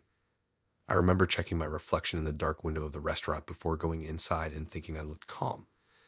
That alone should have been my warning. The place was a family-owned Italian spot wedged between a pharmacy and a closed nail salon. Warm lights, red booths, that smell of garlic that sticks to your clothes. It wasn't fancy. That was the point. Somewhere public, predictable, warring in a good way. I picked it because nothing bad ever happens in places like that. At least that's what we tell ourselves. He was already there, sitting in a booth near the back, smiling when he saw me. Not a big smile, just enough. Polite, controlled. He stood up, slid into the seat across from me, asked how my day had been. Everything checked out. Dinner started smooth. We ordered, we talked. He listened, actually listened. Remembered things I'd mentioned earlier in the week. Didn't interrupt. Didn't overshare. Didn't push. I caught myself relaxing without realizing it, leaning into the booth, letting my shoulders drop. I remember thinking this might be the most normal date I'd had in months. He smiled the entire time. Not a fake smile, not forced, just constant, like his face had settled into it and decided to stay there. I noticed it maybe halfway through the meal, how it never quite faded even when he was chewing or listening. It wasn't wide. It wasn't creepy yet. Just steady. He asked questions that made sense. Where I worked. How long I'd lived in my place. Whether I liked my neighbors. Whether anyone ever checked in on me unannounced. I answered casually, not thinking too hard about it. People ask weird things sometimes. The restaurant was busy. Families. Couples. A kid two booths over dropping a fork and crying about it. The world felt solid and loud and safe. At some point, he commented on how loud the place was. Said it was good. Witnesses, he joked. I laughed, because I thought it was a joke. Dessert menus came and went. We didn't order any. He said he was already full. He folded his hands on the table and leaned back slightly, still smiling, like had reached the part of the night he was waiting for. That's when he asked. Not dramatically, not threatening. He didn't lower his voice or lean in close. He kept the same tone had been using all night, calm and conversational. He asked what name he should use when explaining me to the police. My brain short-circuited. I stared at him, waiting for the punchline, waiting for him to laugh, waiting for literally anything that would tell me I misunderstood. He didn't change his expression. The sounds of the restaurant rushed back in all at once. Forks scraping, someone laughing, plates clattering, my heartbeat pounding so hard I could feel it in my throat. I asked him to repeat it. He did. Same words, same tone, same smile. He explained that clarity mattered, said people often went by nicknames or versions of themselves that didn't line up with paperwork, said he'd rather get it right the first time. My hands went cold. I realized I'd stopped breathing normally. My chest felt tight, like my ribs were pressing inward. I told him that wasn't funny. He nodded like he agreed, said he was joking. I pushed my plate away, appetite gone. I scanned the room without meaning to, suddenly aware of exits, of distance, of how far away the door felt even though it wasn't far at all. He followed my gaze and smiled a little wider, said there was no rush, said the night was still young. I stood up. The booth creaked loudly. Heads turned briefly, then turned back. Nobody noticed anything wrong. To them, I was just another person excusing myself early. He didn't stand. He looked up at me and said something that made my stomach drop even further. He said if I left now, it would complicate things. Said people always asked more questions when timelines didn't line up. I told him I was leaving. He nodded again, calm as ever, said he understood. Said he just needed one more thing. I froze. He asked whether I preferred my full name or the shorter version I had used on the app. That was when fear finally took over completely. I backed away from the table, my legs shaking, my vision narrowing. I didn't care how obvious it looked anymore. I turned and walked fast toward the door, heart pounding, ears ringing. I expected him behind me. He wasn't. I burst out on the sidewalk, gulping in air like it'd been underwater. My hands were shaking so badly I dropped my keys twice before I managed to grip them. I didn't stop walking until I reached my car. I locked the doors immediately and sat there, staring at the steering wheel, trying to slow my breathing. Through the restaurant window, I saw him still sitting there, still smiling, still relaxed. He lifted his glass and took a sip like nothing had happened. I drove home shaking. I checked my mirrors the entire way, convinced he'd follow. He didn't. The streets were normal. Traffic lights. People walking dogs. Everything felt wrong because it was so right. When I got to my live, I locked the door and slid down against it, sitting on the floor. My phone buzzed in my hand. A message from him. He said he hoped I got home safe. Said he worried when people left abruptly. I blocked him. Another message came through from a different number. He said he guessed he'd used the name from my mail since that was easiest to spell. My stomach dropped through the floor. I turned my phone off. I didn't sleep. The next morning, I called in sick to work. My body felt heavy. My head hurt. Every sound made me flinch. I kept replaying the night, searching for the moment I missed something obvious. Around noon, there was a knock at my door. I froze. Another knock, firmer this time. I stayed silent, heart pounding, listening. After a minute, footsteps moved away. I checked the peephole. No one there. On the floor in front of my door was a folded piece of paper. I waited a long time before opening the door. The hallway was empty, quiet. I picked up the paper with shaking hands and unfolded it. It wasn't threatening. It wasn't violent. It was a list. My full name at the top. My date of birth. My address. Then a few variations of my name written underneath, like he'd been deciding which one fit best. At the bottom was a note. It said clarity mattered. I shut the door, locked it, and packed a bag. I stayed with a friend for a while. Changed my number. Deleted every app. Told myself it was over. Weeks passed. Nothing happened. Then one day, a coworker mentioned a guy asking about me. Said he was polite, calm, smiling. Said he wanted to make sure he had the right name. I don't go to that restaurant anymore. Sometimes when someone smiles a little too steadily, my body reacts before my brain does. Sometimes I catch myself rehearsing my own name in my head, like I need to be ready to claim it before someone else does.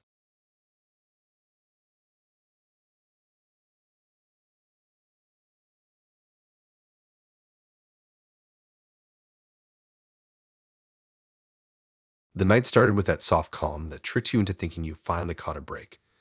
Nothing dramatic, nothing heavy, just that quiet sense that maybe this one would be forgettable in a good way. I remember tying my shoes and realizing my hands were shaking for once. That felt like progress. I told myself to stop expecting something bad to happen every time I met someone new. We met at a small neighborhood restaurant that used to be a bakery. Same brick walls, same big front window, different tables shoved inside. It was early evening, still light out, people walking dogs past the window. I picked it because it felt harmless, because I had eaten there a dozen times and nothing strange had ever happened to me there. She arrived right on time. That stood out more than it should have. Not early, not late, just perfectly on time, like she had planned a minute carefully. She smiled when she saw me, waved, walked straight over without scanning the room like she was nervous. Confident, but not loud about it.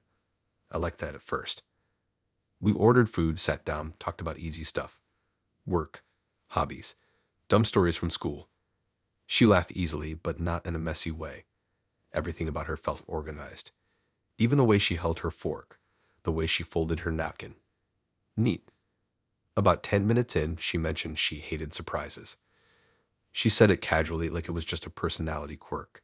Said surprises made her anxious. Said she liked knowing what to expect. Said she preferred when things were planned out properly. I nodded. That felt reasonable. She asked if I felt the same way. I shrugged and said I didn't mind surprises, but I liked honesty.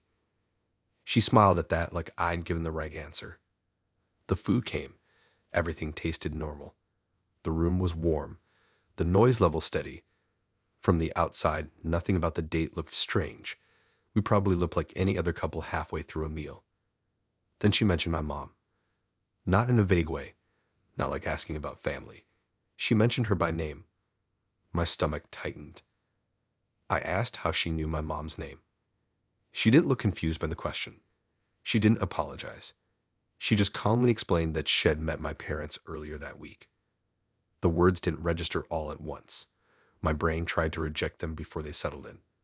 Met my parents. Earlier that week. I laughed. I couldn't help it. The idea was ridiculous. I had told my parents about her. I hadn't even known her earlier that week. There was no reason they would have met. She didn't laugh with me. She took a sip of her drink and said she preferred to avoid surprises. Said she liked to check compatibility early. Said she didn't want to waste time getting attached if important people wouldn't approve. My chest felt tight. My appetite vanished instantly. I asked where she met them. She described my parents' house. Not just the street, the inside, the creaky step near the hallway. The way my dad always leaves a radio on in the kitchen. The chair my mom insists is hers even though no one else ever sits in it. Details she should not have known. My hands started shaking. I hid them under the table. I asked why they didn't tell me. She said she asked them not to, said she wanted the night to stay relaxed, said she didn't want me to feel pressured.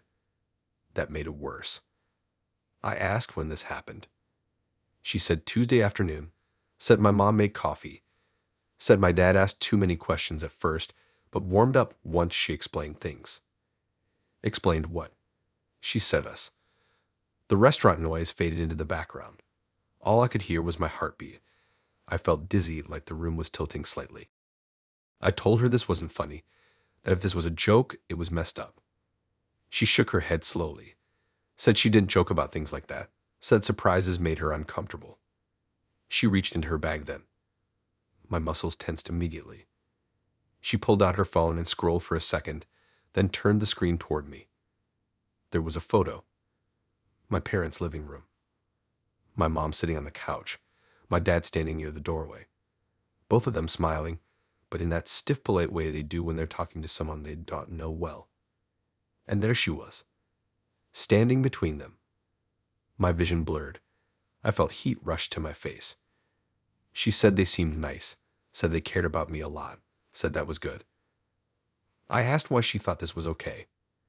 She looked genuinely confused by that, said she was just being thorough, said she hated surprises. I pushed my chair back and stood up. The sound was loud enough that people at the next table glanced over. I didn't care. She stayed seated, calm, watching me like she was studying my reaction, not alarmed, not defensive. I told her I was leaving. She nodded, said she expected that might happen, said it was a lot to process. I grabbed my jacket and walked toward the door, heart pounding. I didn't look back. Outside, the cool air hit me like a slap. I paced the sidewalk, hands shaking, trying to make sense of what just happened. My first instinct was to call my parents. I pulled my phone out and dialed my mom's number. She answered like everything was normal. I asked if she had met anyone new recently. There was a pause. She said yes. She said a young woman had stopped by earlier in the week, said she introduced herself as a friend of mine, said she was very polite, said she wanted to ask a few questions. My throat tightened. I asked what kind of questions. My mom said she asked about my childhood, my habits, what I was like when I was stressed, whether I tended to disappear or confront things head on. I felt sick. I asked why they didn't tell me. My mom said the woman asked them not to, said she wanted to surprise me later, said she seemed so sincere. I hung up without explaining. I stood there on the sidewalk for a long time, staring at nothing, trying to slow my breathing. My phone buzzed. A message from her. She said she understood if I needed space, said she just wanted to be upfront, said she hated surprises. I blocked her. Another message came through immediately from a different number. She said my parents seemed worried when she left, said she reassured them that I just needed time. I turned my phone off. I didn't go home that night. I stayed with a friend. I didn't tell them everything. I didn't know how. The next day, I went to my parents' house. They were confused, concerned. My mom apologized for not telling me sooner. My dad kept asking what I had missed. Neither of them understood why I was so upset. I tried to explain, but the words sounded strange out loud, like I was overreacting to something that should have been harmless.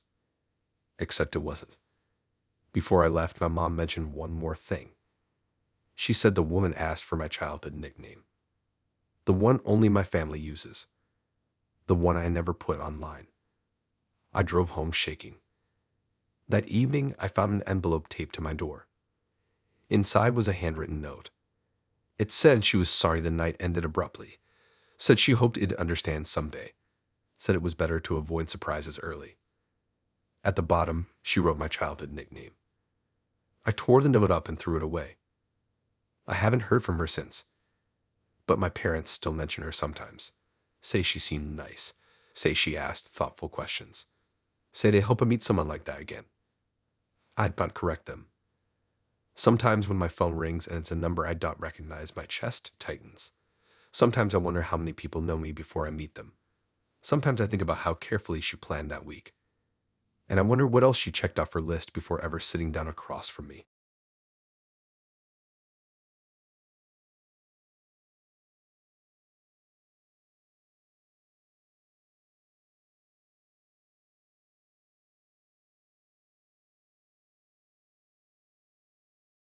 I didn't expect the night to stick with me the way it did because nothing about it looked dramatic on the surface. No stormy weather, no abandoned buildings, no obvious red flags screaming at me to leave. It was just one of those evenings that slid into place too easily, like it wanted me comfortable before pulling the floor out. We met at an overlook above the city, one of those spots locals use when they want to feel like they're in a movie. A small parking lot, a low stone wall. The city lights spread out below like someone spilled glitter. People came and went, taking pictures, leaning on hoods of cars, laughing. It felt public enough to relax. She was already there when I arrived, sitting on the wall with her phone in her hand. She smiled when she saw me, stood up, brushed dust off her jeans. She looked normal. Friendly, not nervous. That actually put me at ease more than anything else. We talked while watching the lights. Nothing deep. Where we grew up, jobs, random stories. The breeze was cool but not uncomfortable. I remember thinking this might actually be one of those chill dates you forget about in a week. Then she asked if she could take my picture. It didn't seem weird. Everyone takes pictures there. The view themselves, each other. I shrugged and said sure. She stepped back a few feet, lifted her phone, told me to stay still. I leaned against the wall, trying not to look awkward. She took the picture. Then she frowned slightly and took another. Then one more. She stepped closer and tilted the phone. adjusting the angle like she was trying to fix something that wouldn't line up. I laughed a little and asked if I looked that bad. She didn't answer.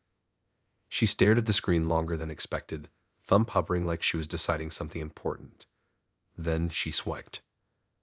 I caught a glimpse of another photo. Another guy. I didn't see his face clearly at first, just the outline. Similar spot.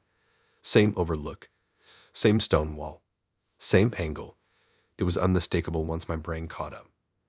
She looked back at my picture, then at his. She sighed. Not dramatically, not annoyed, just disappointed. That sound hit harder than any insult would have.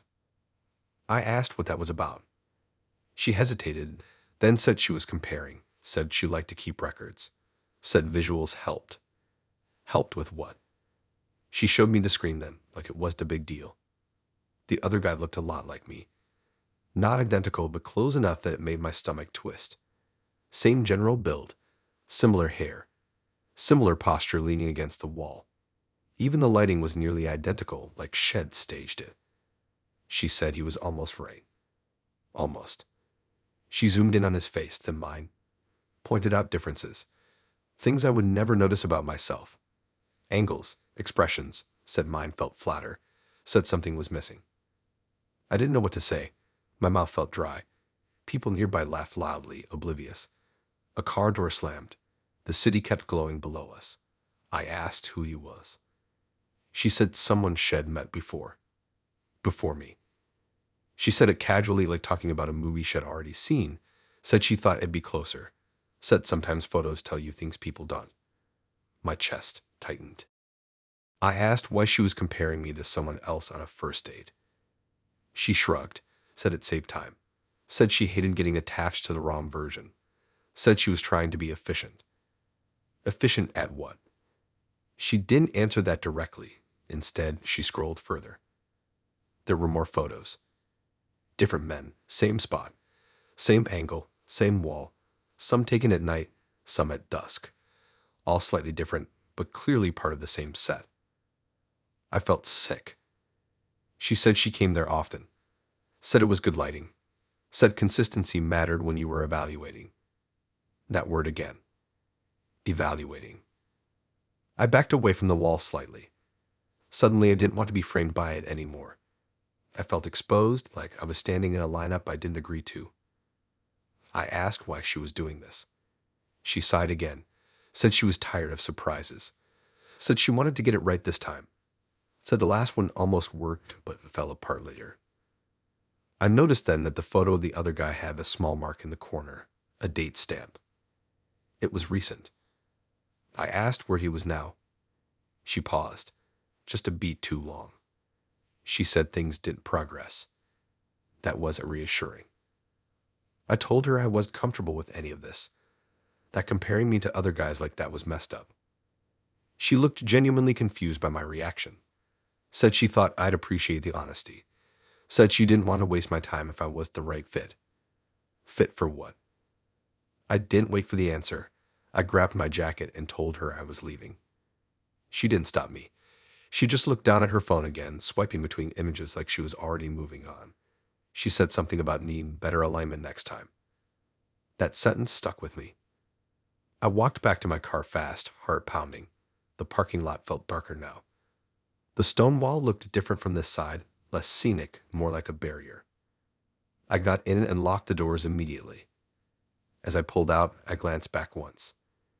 She was still there, standing at the wall, phone held up, taking another picture. Not of me. Of the empty spot where I had been standing. I drove home with my hands shaking on the wheel. When I got to my lib, I checked my phone. A message from her.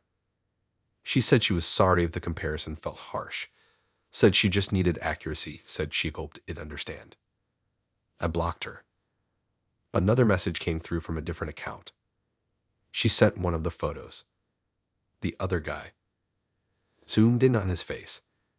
Below it was a sentence that made my stomach drop. She said he fit better in low light. I turned my phone off. The next day, curiosity got the better of me. I unblocked the first account briefly just to see.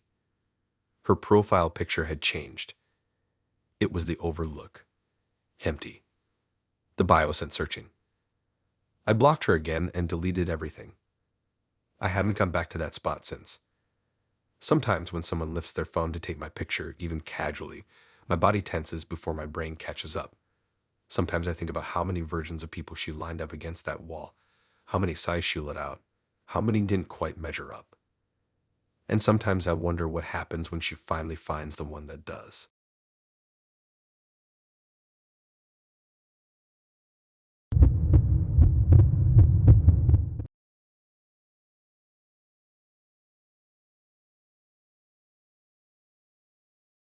The first thing that felt off was how smooth it all was, like the night had already been practiced somewhere else.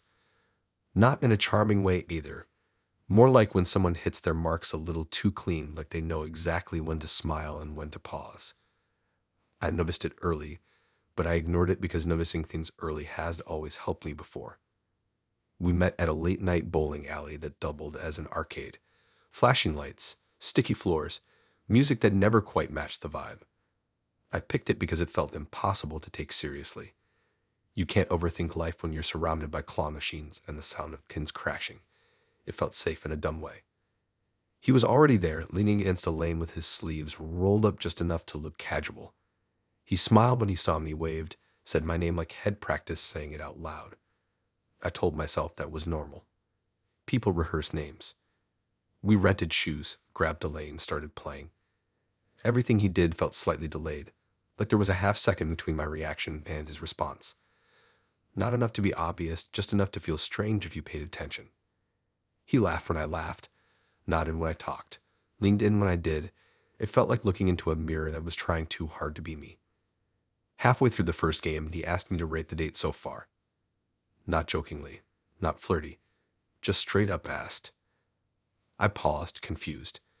Nobody asked that out loud, at least not seriously. I gave a vague answer, said it was fine, said I was having fun. He nodded once. Then something changed. His posture shifted, the way he stood, the angle he leaned. His smile softened slightly, like head dialed it back. He stopped, interrupting as much. Started waiting longer before speaking. Even his laugh changed, lower, quieter. I felt a chill run through me. I told myself it was coincidence. Maybe he had just relaxed. But then he asked again later. Same question, different timing. I hesitated longer this time. Said it was good, but a little awkward. He nodded again. And again, he changed. This time he gave me more space. Stopped mirroring my movements. Asked fewer questions. Let silences stretch. His voice slowed down like he was adjusting tempo. I stared at him, trying to catch the transition point, but it was seamless, like watching a slider move on a screen. I asked why he kept asking that. He said feedback mattered. That word sat wrong in my head. We finished the game and moved to the arcade area, lights flashing, machines buzzing, people yelling over tickets and scores. The noise should have made everything feel less intense, but somehow it made it worse. We sat at one of those small plastic tables near the skee ball lanes. He folded his hands neatly in front of him and looked at me with this focused expression, like he was waiting for a prompt. Then he asked me to rate the date again. I laughed, but it came out strained. I asked if he was serious. He nodded, said real-time adjustment was more efficient. Efficient. I felt my stomach tighten. I told him the date was starting to feel weird. His eyes flicked downward for a split second, like he was checking something invisible. Then he straightened up, relaxed his shoulders, and smiled less. He apologized, not emotionally, mechanically. The words were right, but they landed flat. Then he leaned back, crossed his arms, and stopped making eye contact altogether. The shift was instant. I felt like I'd broken him. A minute passed, then another. The silence grew thick. Finally, he asked again. This time he phrased it differently. Asked how the adjustment landed. My skin crawled. I told him I didn't like being analyzed. He nodded slowly, then did something that made my chest tighten. He pulled his phone out and unlocked it. The screen wasn't messages or social media. It was a list. Bullet points. Numbers. Phrases. I caught a glimpse before he tilted it away. Things like humor level, eye contact frequency, physical distance, speech rate. Next to each one were numbers that changed when he swiped.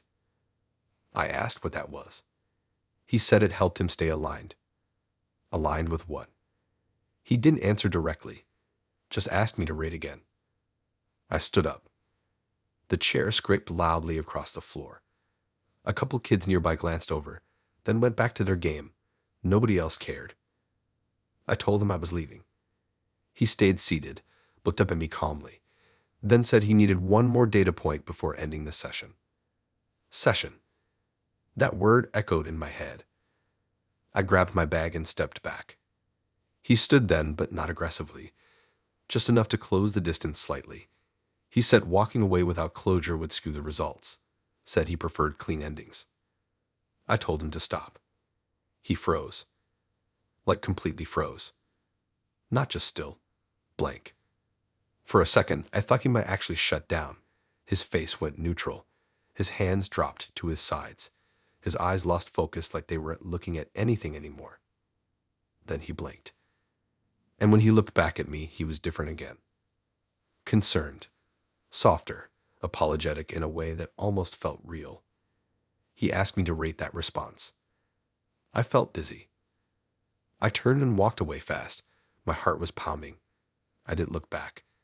I didn't want to see which version of him followed. He didn't chase me. I made it out to the parking lot and sat in my car with the doors locked, breathing hard, hands shaking on the wheel. My phone buzzed. A message from him. He thanked me for participating, said the data would help future interactions, said my reactions were within expected variance. I blocked him.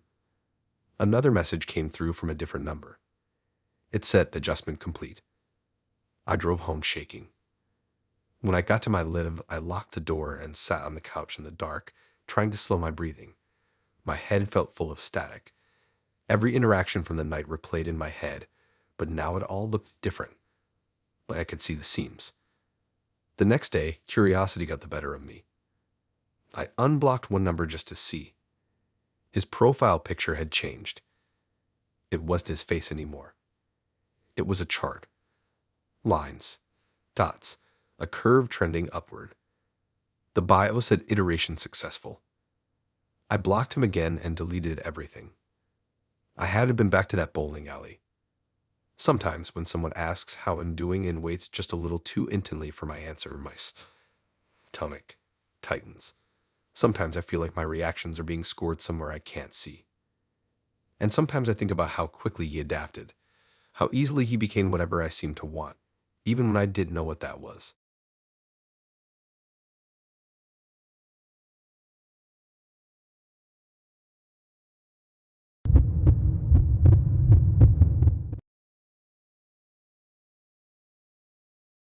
I should have known the night wasn't going to end clean the moment I felt like I was catching up to it instead of walking into it.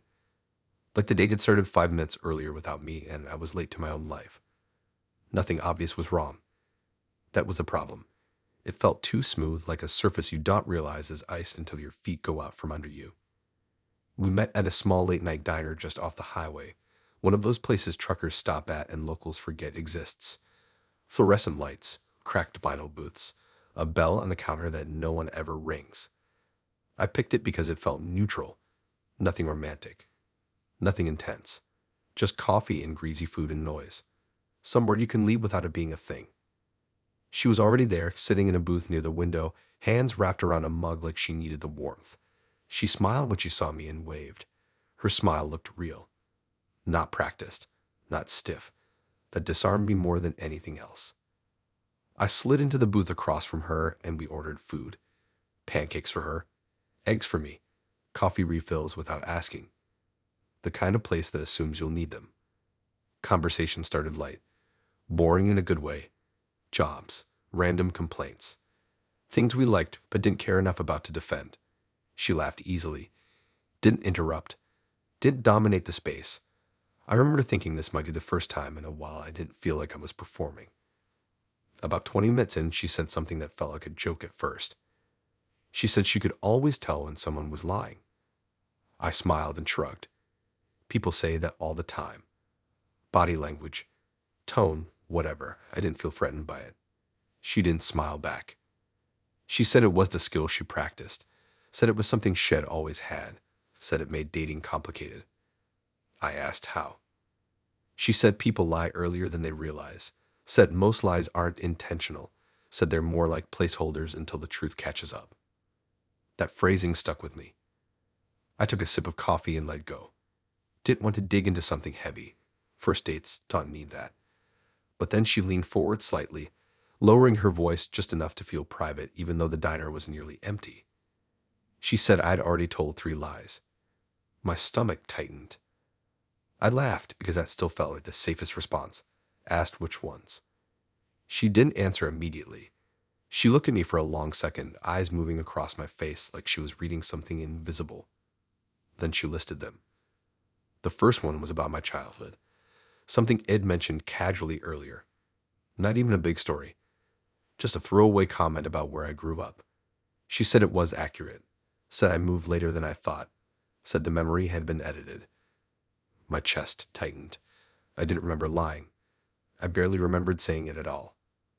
The second one was about my last relationship. Not details. Just timing. She said I'd shortened it without realizing. Said I wasn't ready to admit how long it really lasted. My throat went dry. The third one made my hands start shaking. She said I had lied about how I felt being there with her. She said I'd already decided I was uncomfortable before I'd let myself notice it. Said my body knew before my words caught up. That one hit too close. I asked how she could know any of that. She said lies sound different before they become conscious. Said people correct themselves later, but she hears the first version. The diner felt smaller. The hum of the fridge behind the counter suddenly sounded loud. The lights buzzed overhead. My food arrived and I'd barely noticed. I told her I wasn't lying. She nodded calmly, said that was the fourth thing people usually say. That response made my chest feel tight. I tried to steer the conversation away, asked her about herself, her job, where she grew up. She answered easily, but I noticed something then. Her answers never drifted. No filler. No hesitation, like Shed already chosen the version she wanted to tell. After a few minutes, she circled back. She asked if I wanted to know when the lies would surface. I didn't answer right away. She said the first one would correct itself soon. Said I'd mentioned the move again without realizing the date shifted. Said the second would show up in how I talked about trust. Said the third would show up when I left. I stared at her, trying to figure out if this was some kind of game. She didn't look amused. I asked if she did this on every date. She said only the ones that mattered. That sentence landed heavy. I pushed my plate away, appetite gone. My body felt alert in a way I couldn't turn off. I told her I didn't like being analyzed. She nodded, said most people didn't, said that didn't stop it from happening. She asked if I wanted to keep going. That question felt loaded, like there was a right answer and a wrong one. I told her I needed some air. She said okay, didn't argue, didn't follow. Just watched me slide out of the booth. As I stood, I noticed my hands were shaking. I shoved them into my pockets and walked toward the door, heart pounding. Outside, the night air felt cool and sharp. Trucks roared past on the highway. The neon diner sign flickered behind me. I stood there for a second, breathing hard, trying to ground myself. I told myself she was messing with me. Some weird psychology trick. Nothing more. I went back inside. She was still seated, stirring her coffee slowly. I sat back down, partly because I didn't want her prediction about me leaving to come true. She noticed that immediately. She said that counted. My stomach dropped. She said I just delayed the third lie. Said leaving would still happen, just later. Said I was buying time. I asked why she was doing this. She said she needed to know how aware I was. Said some people never catch themselves. Said others do, and that's when things get interesting. Interesting wasn't comforting. I checked the time. I had been there less than an hour, and it felt like much longer. I told her I didn't think this was going to work. She nodded, said that was usually when the first correction happened. I asked what she meant. She said I'd revisit the childhood story in about 2 sentences. Without thinking, I said something about my old street and corrected the detail Shed pointed out earlier. The moment the words left my mouth, I froze. She smiled softly, not smug, satisfied. She said there it was. My heart started racing. I felt exposed in a way I couldn't explain, like Shed reached into my head and rearranged something. I stood up again, this time committed. She didn't stop me. She just said she appreciated my honesty. That sentence made my skin crawl. I left the diner and didn't look back. I got into my car and sat there shaking, hands gripping the wheel until my knuckles hurt. On the drive home, my mind replayed the night on a loop. Every sentence, every pause. I kept noticing little moments where I'd smooth over details without meaning to. Not lies exactly, just edits. When I got to my live, I locked the door and sat on the couch in the dark. My phone buzzed. A message from her. She said she was glad I'd left when I did, said dragging it out usually made things messier, said I had done better than most. I blocked her. Another message came through from a different number. She listed the 3 lies again. But this time, the wording was different. More accurate. It described things I hadn't said out loud yet, but had thought on the drive home. My chest tightened. I turned my phone off. The next morning, I woke up feeling off, like my thoughts weren't fully mine yet. I caught myself second-guessing simple things. What time I'd woken up, whether I'd locked the door, whether I'd already told someone a story a certain way. I checked my messages. There was a draft, written by me, addressed to her. It started with an apology. I deleted it immediately. I haven't gone on a date since. Sometimes when I'm talking to someone new, I catch myself pausing mid-sentence, wondering if I'm about to tell a lie I don't know is one yet. Sometimes I hear my own voice and it sounds slightly delayed, like it's checking in with something else first. And sometimes I think about how calm she was when she said the lies were already there, just waiting.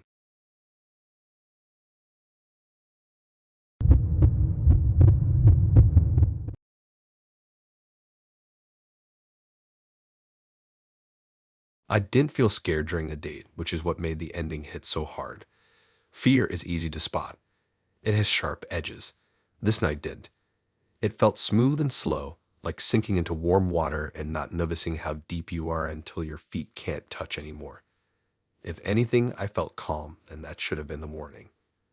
We met at a small community theater cafe that only opened on show nights. Folding tables, plastic cups, posters taped to the walls from plays that closed years ago.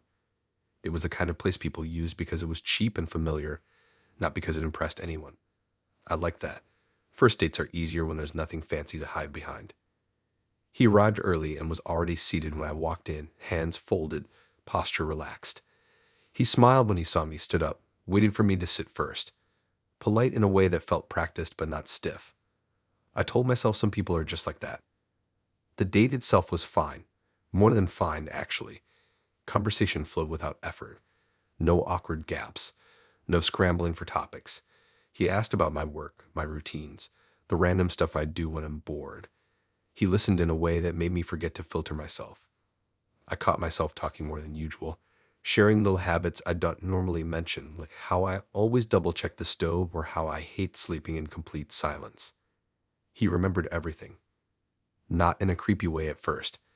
Just nodding, circling back to things I'd said earlier, asking follow-ups that made sense. It felt good to be paid attention to. I hate that it felt good. There were moments, though, where he watched me a little too closely. Not staring, not zoning out, just observing, like he was tracking something subtle.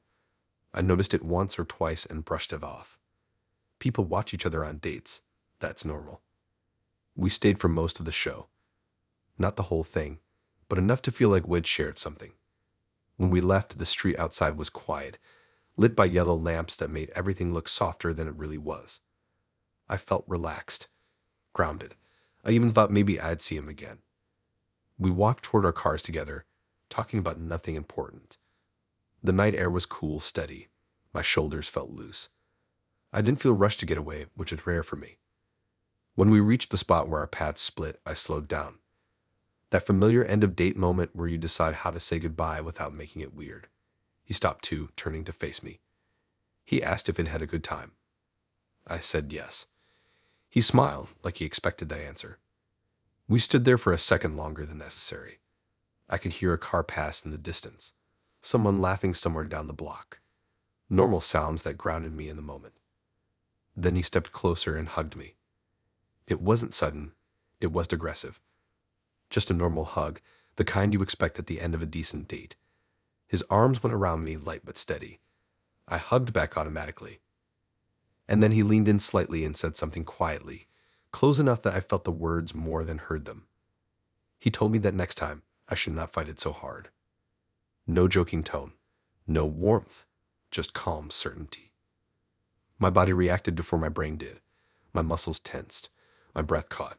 For half a second, I couldn't move. It felt like the ground shifted under me without actually moving. I pulled back. He was still smiling.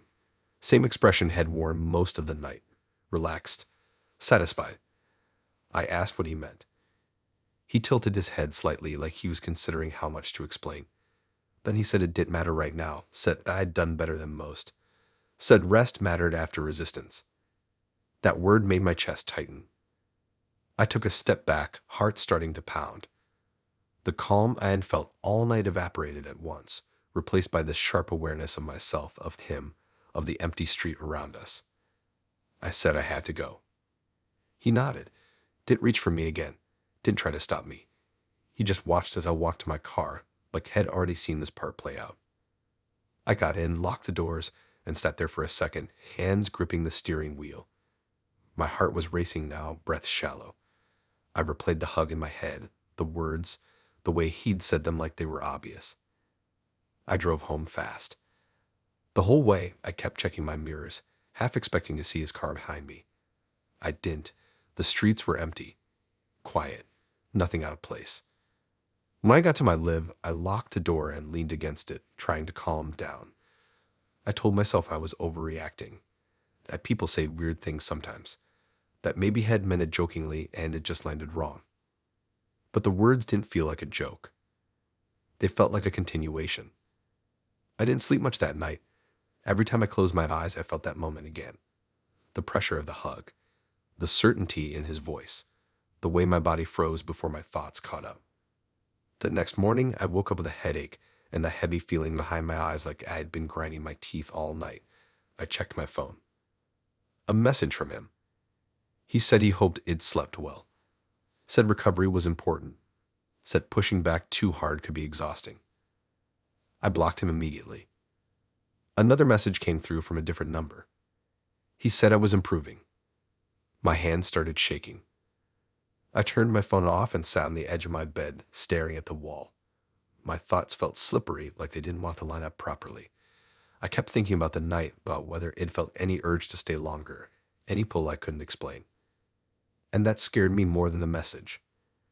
Over the next few days, little things started to feel off. I'd catch myself almost texting him questions I didn't remember deciding to ask. I'd start typing something and then stop, confused about why I wanted to say it at all. Once, I even found his name in my notes app with a few bullet points underneath. Nothing dramatic, just observations, preferences, times. I deleted it. It came back the next day. I deleted it again.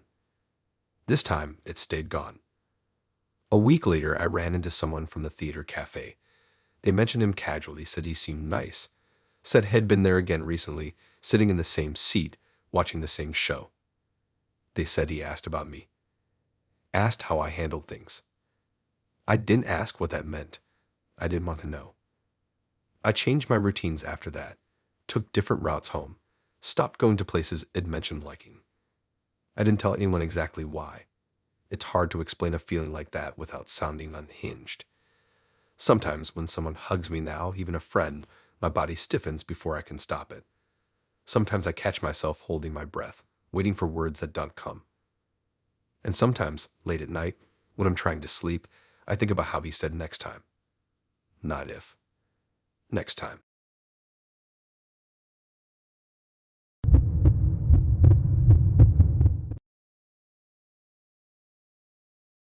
I should have paid attention to how fast he took control of the night. Not in a dramatic way, not like some movie warning sign, just in that quiet, confident way that makes you feel like it's easier to let someone else decide things. I remember standing in my room with my jacket half on, phone in my hand, staring at the address he sent me. I almost looked it up, but didn't. I trusted it for no real reason other than I didn't feel like being the difficult one. He insisted on choosing the restaurant. Not suggested, insisted. He framed it like he was doing me a favor, like he knew this perfect spot that would set the tone. I didn't push back. I never do at first. I figured it would be some overpriced place pretending to be fancy or a hole-in-the-wall type of too much. The ride there already felt off. He drove like he knew the streets too well, cutting through side roads and alleys instead of sticking to main roads. My phone lost signal halfway there, which was annoying but also weird because I hadn't gone that far from my place. The city lights thinned out fast. The buildings got shorter, older, darker. The kind of area where stores don't bother with signs anymore, just names painted straight onto brick. The restaurant was tucked between a closed laundromat and a dental office that looked abandoned. One light above the door, yellow and dim, flickering like it was tired. No menu posted outside. No hours. Nothing to tell you what kind of place it even was. I hesitated before getting out of the car. Inside, it was warmer than I expected.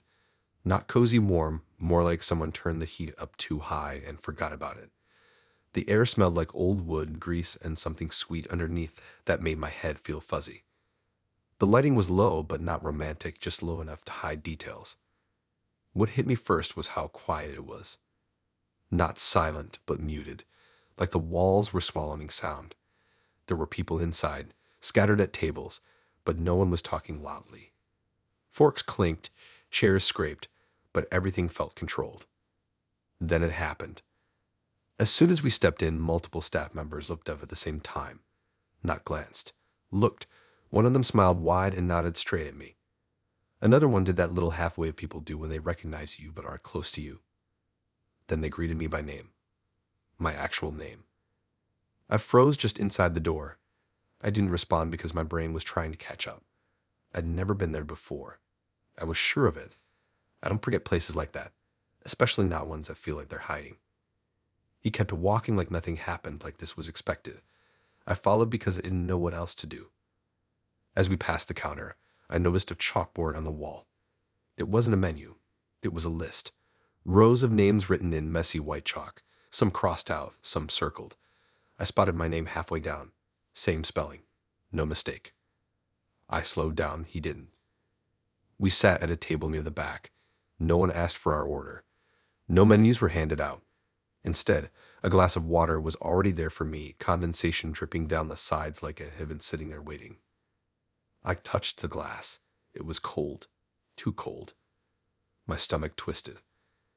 I tried to ground myself by focusing on dumb details. The floor tiles were uneven. The table wobbled slightly. There was a crack in the wall shaped like a crooked line. I told myself it was a coincidence. Small places recognize faces sometimes. Maybe someone thought I was someone else. Names overlap. Except they didn't greet him by name. Only me. He acted normal. Too normal. Leaning back, relaxed, looking around like he was proud of the place. He kept glancing at me, smiling when our eyes met, like he was checking something off a list. I realized then that everyone else in the restaurant was facing inward. All the tables angled slightly toward the center of the room, except ours. Ours faced the wall. Another staff member passed by and gave me that same knowing nod. No confusion. No double take, like I was exactly where I was supposed to be. I asked him how often he came there. He shrugged and said enough. That answer stuck with me. Food arrived without us ordering. A plate set down in front of me with things I usually eat. Not just generic stuff, but specific. The side I always choose. The sauce I prefer.